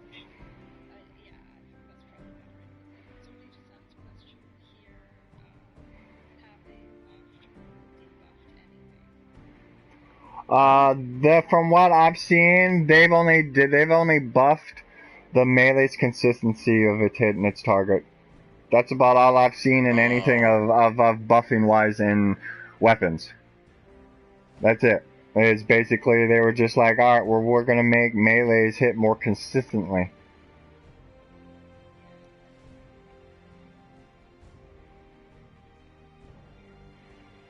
Oh, yeah, that's right. The other one. There was two. My bad. There's two that are actually weapon related.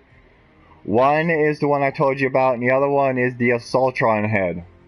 where it actually does Oh the god. actual damage it's supposed to meet. This Ultra on head still sucks ass. It don't matter.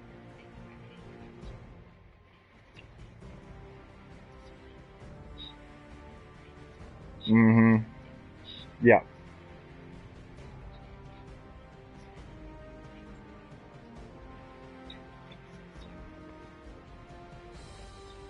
Mm-hmm.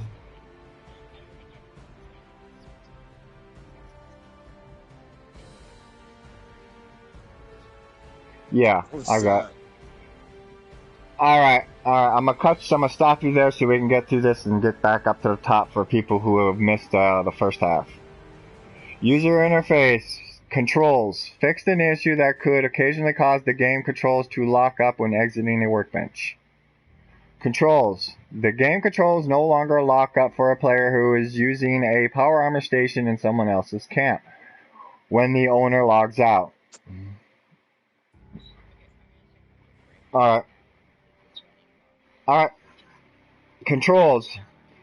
Rapidly pressing the use button while entering power armor no longer causes the game controls to lock up. Controls if you are on Xbox. Entering a set of power armor immediately after modifying it at the power armor station near Grafton Dam no longer causes the controls to lock up. Custom item names. After selling an item that had a custom name, that custom name slot will now be correctly returned to the player so that they can rename another item. Oh. Okay. Exploit. Fixed an exploit that could allow players to equip more perk cards than intended. Never knew that was Me a and Mo thing. discussed that part. Yeah. Localization. In the German client, players' names are no longer cut off at the top of the screen when capturing a workshop. Okay. Map. Bloody Franks is now labeled correctly on the map. Nice. Notification. Fixed an issue on login that causes the player's season rank to visually reset to 1 in the menus. Yes, I knew that shit was happening because it sucked. Because if you didn't pay attention and go into your scoreboard, if you entered into the game, that motherfucker would start from 1 and give you every fucking reward all the way up to whatever level you were on. And Yep. you'd fucking be doing whatever, and you'd just be reward. You got this reward. You got. It's like, oh, you fucker. Yeah, the delays and all that stuff. Yeah, that was always annoying. Oh, it sucked because if you didn't pay attention when you got to the main screen and didn't see your scoreboard say 1 out of 1, and you went into the game, yeah, you got all fucking notifications. Especially if you got 100, and you jumped in and did that, you got 100 notifications. Yeah. Like, fuck that noise. Alright, notifications. The fanfare that appears after discovering a new location now scales down for long location names so that the text does not get cut off. Okay. Pip-Boy. Items received through player-to-player trades from player vending machines now correctly appear in the Pip-Boy's tab. Pip-Boy's new tab. Pip-Boy. So hold on. Basically, okay, if we're trying to sell things on our vendors and stuff, it's gonna be like pumped up in our Pip-Boys, like a new app. No, it's basically stating that if an item that you've obtained from either a trade from player to player or from a vendor will show up in the new tab on your Pip-Boy, opposed to not showing up at all. So that way you can see what you just bought. Instead of having to go to your weapon and then scroll through it and find it, it'll now appear in the new tab like it's supposed to. Kind of like when you're out and about, like last time when you'd pick up new shit, it'd say, "Oh, you just collected steel like 23 minutes ago." Yeah. Well, now it'll tell you like, "Oh, well, you just got this weapon so many minutes ago." Whether you got it from a player, or bought it from a player, or from a vendor, it'll now tell you. Okay, that's cool. Alright.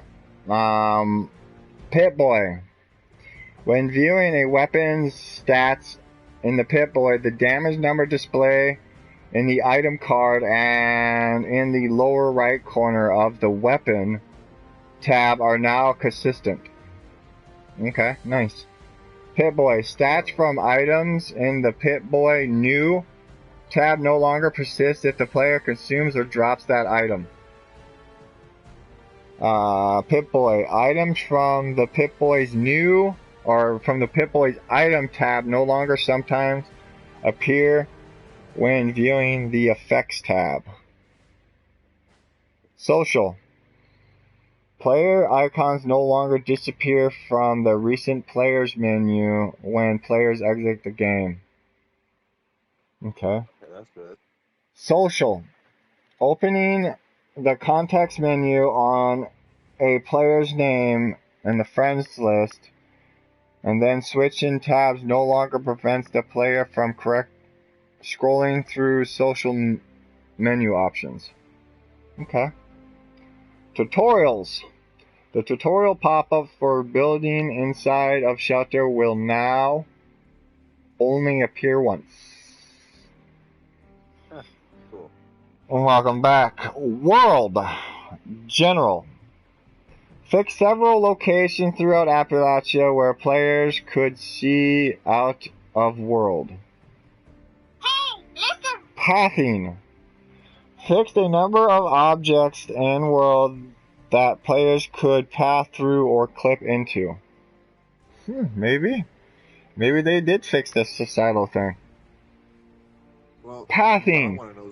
Correct several locations throughout the world where players could become stuck.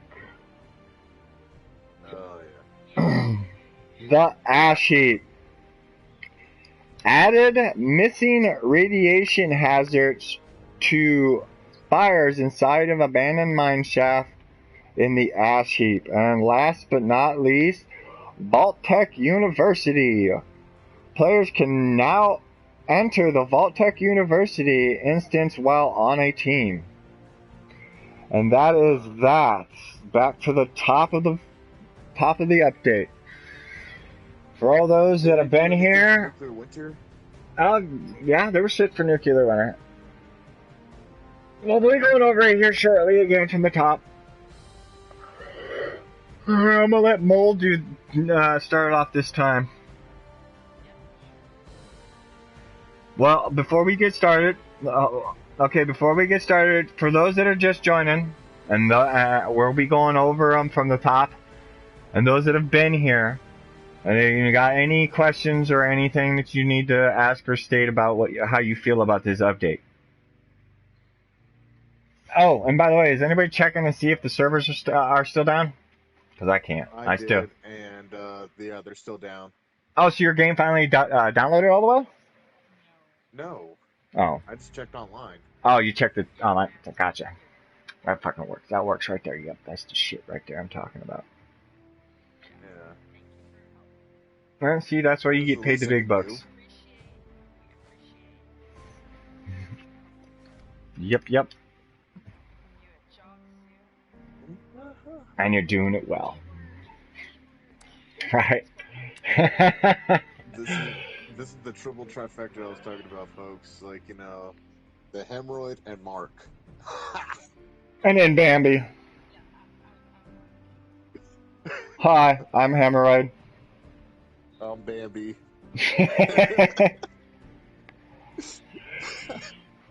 See, the reason why I'm a hemorrhoid, because even I irritate assholes. The reason why I'm Bambi is because, well, I like to cause shit and run away. Well said, Bambi. Well said. And Mark? It's just Mark. Yeah, and it just kind of stuck. Yep. Fucking Marky Mark. Yep. Go ahead, Mark. Start it.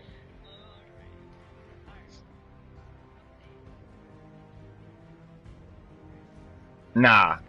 Yeah. Read the damn intro.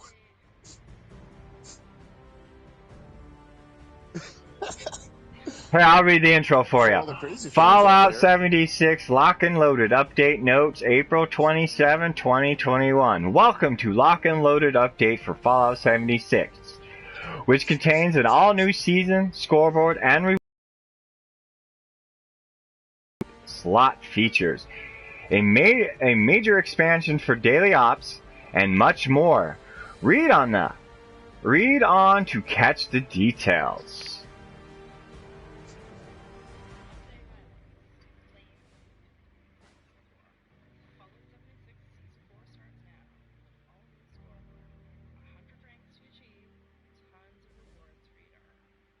Tell us more.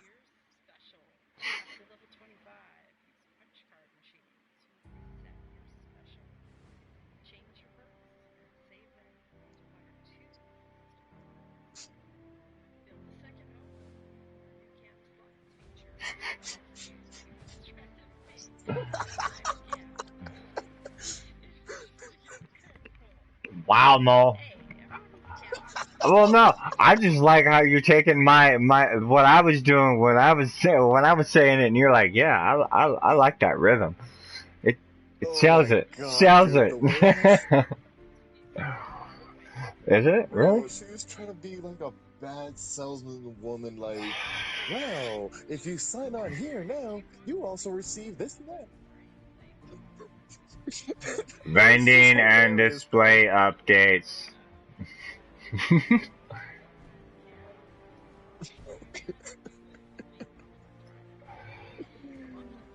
my God. Ooh.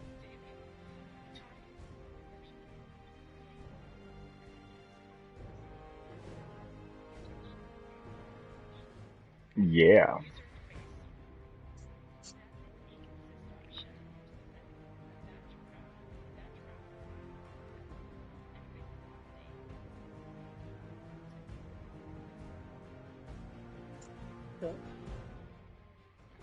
Yeah. Season 4. I'll do this. Yep. Alright, I'll read this one. Season Yeah, 4, guys. Armor Ace and Cold Steel. We're kicking off Season 4 and introducing an all-new scoreboard with arrival of today's Lock and Loaded update. Join Armor Ace and the Power Patrol as they seek to put an end to their frigid rivalry with the Commissioner Chaos and his band of rogue robots, the Yukon 5. Yeah?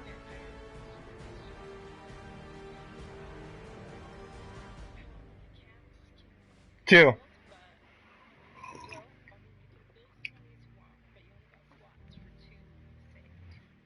I think that's what he means, is how many can you build with this. You got 2 camp slots that you can build at this time. And you can swap between either one of them through the menu in the map section or whatever. And swap between them. So technically, if you really, really wanted to, there's a bunch of different shit you could do. You could literally build a workshop to build shit and then build a shop where you just sell shit. If you really wanted to. Or...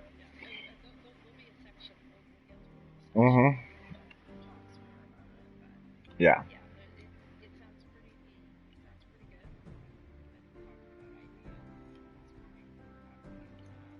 Yep. Alright. Rank up. The new scoreboard features 100 ranks to achieve as you rank up the Power Patrol squares off against the Yukon 5 one by one.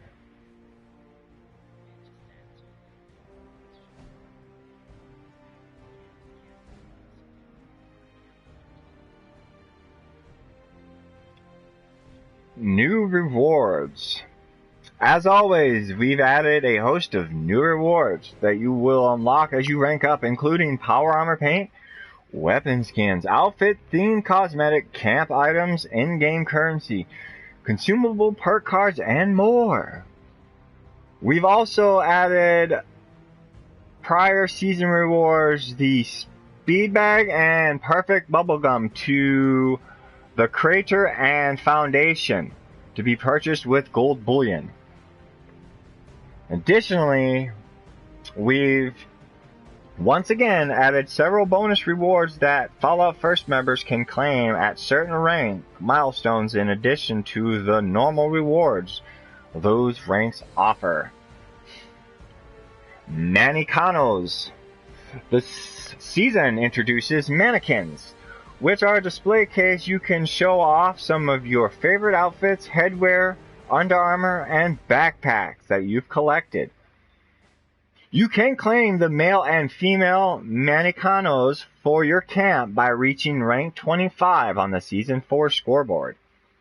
Up to 5 mannequins can be built in each of your camps and shelters at once. Special loadouts. Special loadouts offer even more adaptability to your character in the face of the Wasteland's ever-growing threat by allowing you to modify or completely reboot your special attributes for free. Visiting a punch card machine at any time to adjust your special to your heart's content. Change your perk card selections and save your new custom setup into a slot. Your character will gain access to special loadouts starting at level 25. Currently, each character can have up to 2 special loadout slots and you can swap between them using the punch card machine. Right there in that vague statement, currently each character has up to 2 currently. Which means there's a very high possibility we'll most likely be getting more. Yeah. And yeah. In addition, you can rename your loadout slots, which will help you quickly tell them apart. At level 25, you will learn the plan to build the punch card machine in your camp so that you can change up your loadout whenever you head home. While in your camp, open up the build menu, navigate to the crafting table or crafting tab, select the punch card machine and place it down. We've also played punch card machines at train stations throughout Appalachia, even in the Crater and Foundation. You can use the punch card machines you find in players' camps as well. We removed the move a point option on the level up screen since special loadouts allow you to change your stats much more easily. Yep, camp slots. Here you go for anyone who is wondering about the camp slots. Have you ever found the perfect spot to start building a new Appalachian home, but you just couldn't bring yourself to tear down your current camp? That difficult decision is a thing that the things of the past camp slots, which allow you to build and maintain 2 camps at once. Each camp you construct is now saved as a camp slot, which you can access and manage through the new camp slots menu in the upper left corner of the map. Currently, each of your characters will have access to 2 camp slots. The camp you already have in game plus an additional slot. You can use the camp slot menu to see all your current camp slot. You can use the camp slot menu to see all your current camp slots, rename them, choose their map icons, and decide whether your camp is visible to other players on the map. Go ahead. It's vague. It's vague as fuck.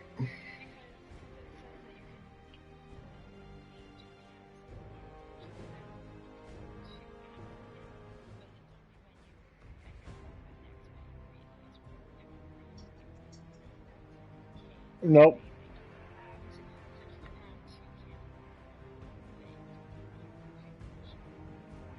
Well, you can maintain both of them, but you can only activate one. Yep. Yep. Alright. Camps. Yeah. Camps names are only visible to players who build them. You can have, you can have one active camp at a time, and all others will be considered stored. Your active camp map, your active camp map icon will appear gold to you. If you enable your active camp public map icon, it will appear on the map in white to other players. When the public map icon is disabled, only you will be able to see it. Only you will be able to see the icon for your stored camps. Additionally, powering a vending machine no longer automatically adds a vending icon to your camp's location on the map. Instead, you must set this yourself from using the camp slot menu.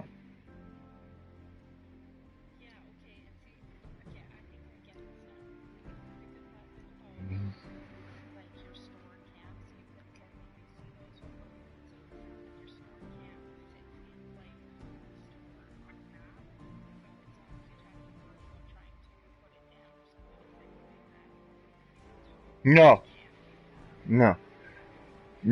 You can only toggle it when you go into the world. When you go into the world, it'll give you an option of which one you want. Yeah, that's what it was originated for, is for people who are trying to go into worlds and can't place their camp because someone else's camp's there. They can go to their alternate camp and use that instead of not having a camp at all and having to replace it. That's what it was for. It's not for you to go in and be like, well, I'm going to toggle it from here and there. No, it don't work like that. You'd have to leave server and go to another server and toggle your other one. So it's not one of those where you can just go into a world and toggle it back and forth like it's a fucking off and on switch. No. You can't do, you wouldn't be able to do that because it would lag the server and people would find exploits to be able to fucking dupe shit. No. It requires you to exit server and go into another server to access your other glitches. And let's see here. Your stored camp will not load into the world. Shows icon, other players on the map, or produce resources from resources generated. Basically, it does not exist on that world. The only one that exists is the one that you picked. What up, Roger? Like it's straightforward. That's basically how it is. If you want to use one of your camps, go ahead, use it. But if you want to use the other one, you need to leave that world and go into another world and choose that one. And hope that no one's got their shit built in that location, because if it is, you won't be able to use it. You'll have to use the other one. So the same concept of you having to jump servers will still have to come in. Yeah. Well, yeah, you're going. Is that, you know, the locations that we had built, like, because we're all neighbors and stuff. Do you think? Oh. Yeah, our first camps aren't going to be affected by this. They're going to be right where they're at. They're going to stay right where they're at. Yeah, I kind of like where we're at. And then we can build our second ones anywhere else. Like, we can build them fucking halfway across the thing.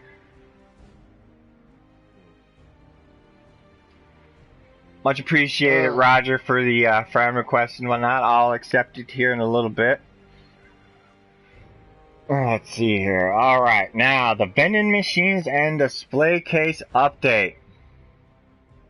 It's possible, Roger. It's possible. Depends on how long this takes. It will depend on whether I get on right away or not.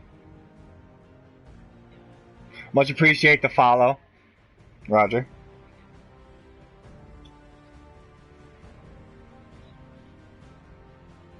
Yeah. For me, I gotta, like, another 20 minutes on me before I gotta take care of separate there. Mm-hmm. Alright, let's go over this vending machine and display case. With the introduction of camp slots, we have also made changes to the way vending machines and display case work. I'd have to go look at my YouTube. Give me a second here, in just a second, and I'll take a look. Yeah, go ahead, read the section for me real quick.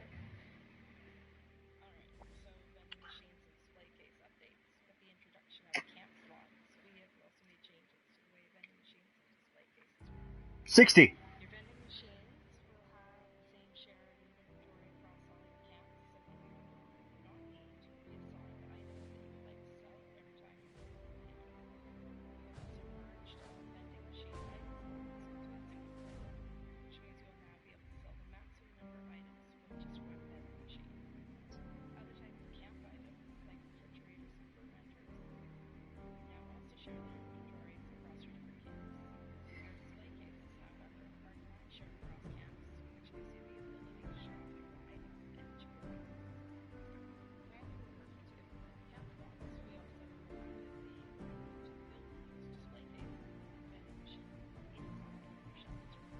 Alright, hold on 1 second.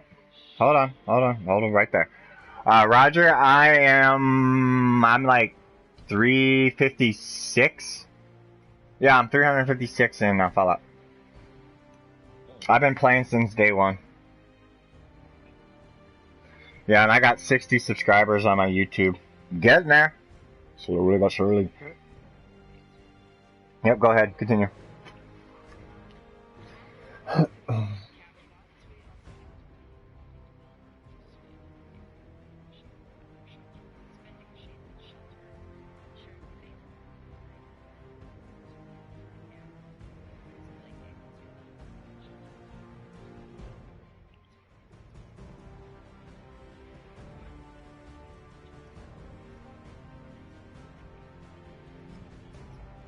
Nice. Nice, Roger. I'll take it from here. Daily Op expansion. Today's update nearly doubles the amount of available Daily Op content, with the addition of the new decryption mode, as well as new location, enemies, mutations, and rewards. New mode, decryption. In decryption mode, you're on a mission to disable 3 radio interceptors from Vernon Dodge. To do this, you'll need to hunt for 3 enemy code carriers and then take them down to get a special code you can use to disable the radio interceptors. What's up, Roger? Become more difficult. Hold on. Enemy waves you face will become more difficult after each interceptor you disabled, until you've killed the Daily Ops boss and pull the plug on the final interceptor. Much appreciate the sub, Roger.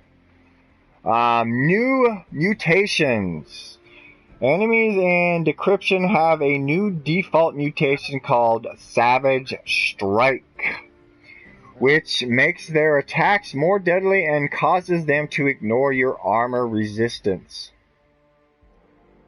We've also added several new mutations to the randomized pool that can apply to enemies in any Daily Ops mode. Group regeneration, which is going to be a pain in the ass. Enemies heal when grouped together. Motherfucker, depending on who you're fighting, them fuckers group. And they group well. Swift-footed. Enemies have extra fast movement and melee attacks. Yeah, like some of them fuckers don't attack fast enough. Toxic blood. On death, enemies leave behind poisonous hazard pool. Why don't you just fucking make them explosive? I mean, it sounds cool. Pool of hazard. Yeah. Sounds like a good concept idea. New enemy type. We've added Scorched, Mothman cultists, and mole miners to the pool of randomized enemy types that you may encounter in the daily ops mode. Alright, Roger. Locations. Fight your way through Vault 96, Watoga's Raider Arena, and West Tech Research Center, all of which have been added to the randomized pool of locations for daily ops. Reward updates. In this update for the daily ops, we've added a host of new rewards, including new covert scout armor, which has some built-in stealthy utility. We've also added plans for the Unstoppable Monster and the Medical Malpractice legendary weapons, and a variety of new plans for objects that you can build in your camp. I'm gonna say this right now for everyone. I don't want the Medical Malpractice because I don't want a 44 pistol. I'll take the Unstoppable Monster because I know that's a fucking that's a death call gauntlet. That's a fucking melee weapon. For all you pistol builds out there, no. Right. Following community feedback, we've also rebalanced daily op reward lists to give players a better chance of getting rare rewards. All I can say is Valley Galleria signs. All I can say is repeated items, yes. Valley. Yep. Yep. That's what I got. Valley Galleria signs more times than I did anything else in that fucking thing. Additional designs. Yeah. It's on you, Mo. Go ahead, read that.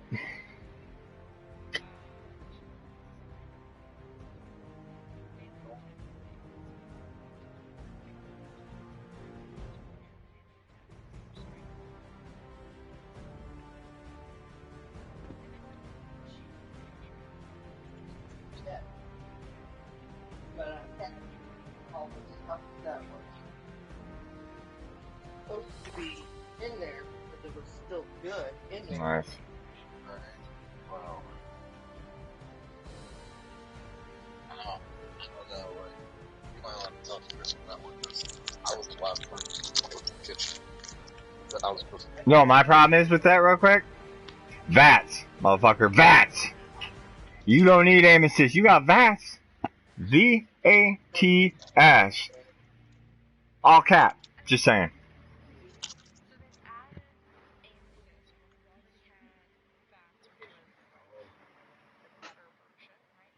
Well,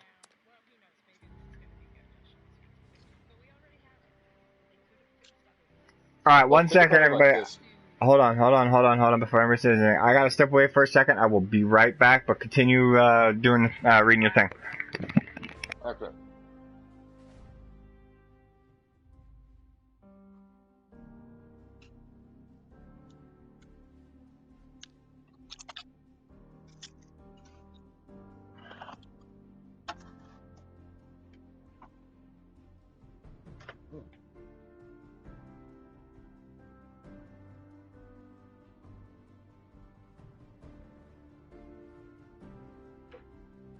Mr. West, this is yours. I'll take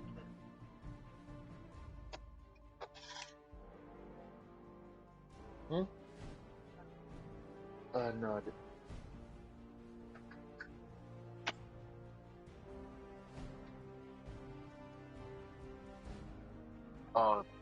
That's actually pretty good, then.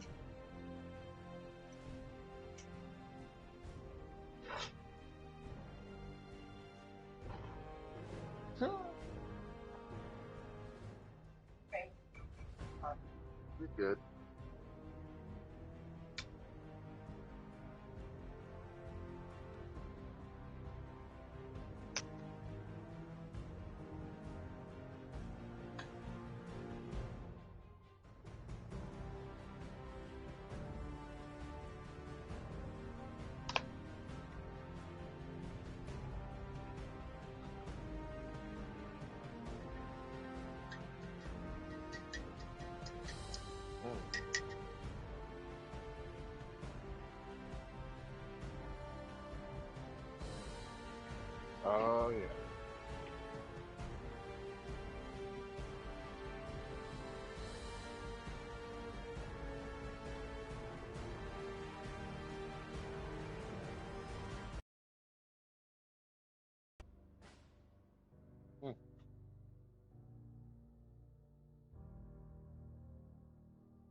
Sorry?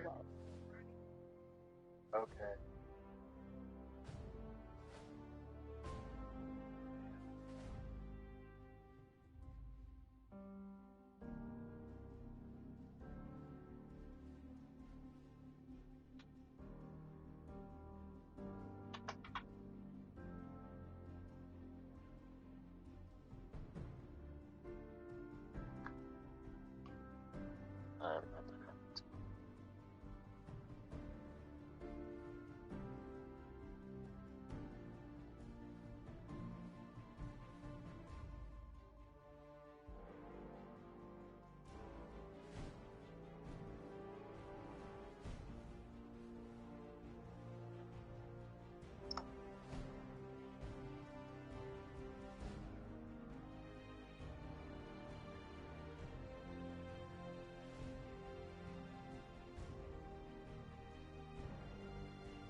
Huh?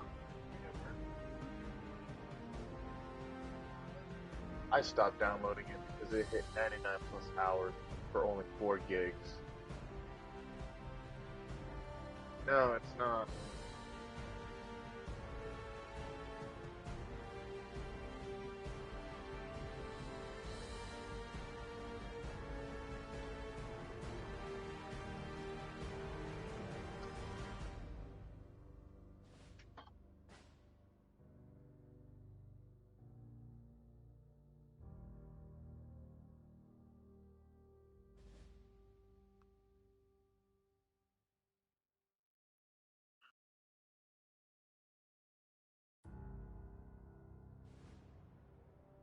Hmm.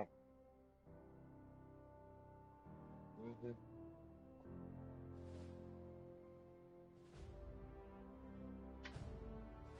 Mm.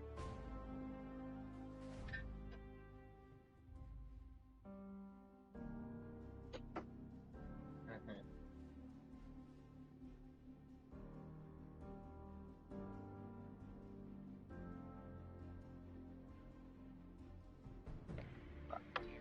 Alright, I'm back. Alright.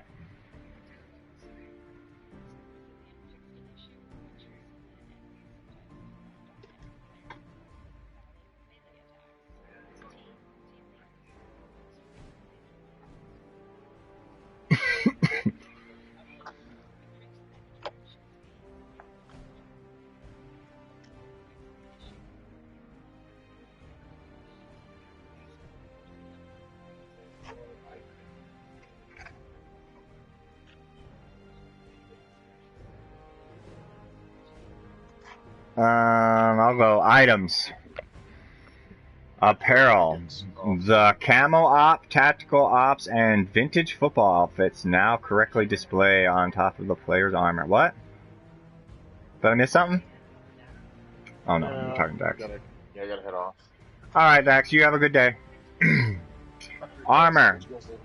Repairing a piece of broken armor while it is still equipped no longer prevents that armor from applying its defensive bonuses.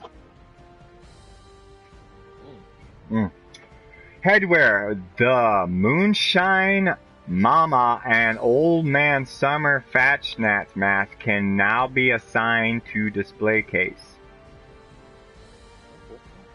Headwear. The Fatchnats Brahmin mask is now scrappable. Power armor. An empty power armor chassis no longer occasionally appears when another player enters a set of power armor. Okay, that's nice. Power armor. The hair and the Park Ranger power armor now have appropriate damage and radiation resistance. Power armor. A "you can't store that here" error message no longer appears when attempting to transfer T-65 or Strangleheart power armor pieces from one power armor chassis to another. Finally. Power armor. Fixed a rare issue in which players could not exit their power armor or access the Pit Boy. Alright. Weapon. The 44 pistol paint can now be correctly applied to the medical malpractice weapon. That's how we found out that it was a 44. Weapons. Damage number displayed when attacking with the salvaged Assaultron head now match the damage dealt. Still shitty. Not going to change. Weapons.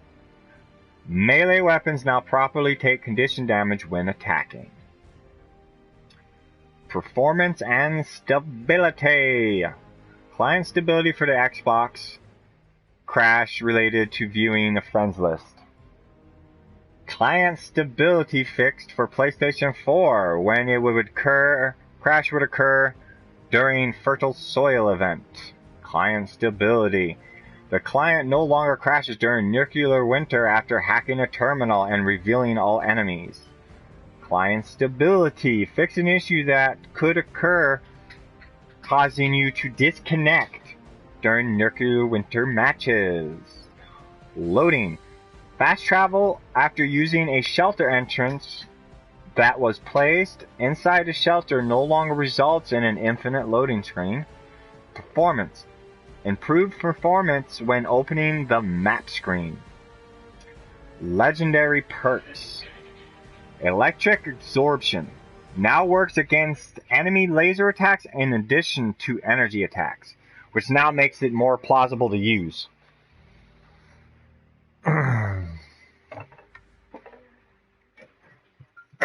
Cause at first I knew it was broken and it didn't give the right shit, but now that it actually is doing it for the other gun too, besides just the energy, it's doing it for the laser. Yeah, I'm gonna probably end up fucking snagging that shit. All right.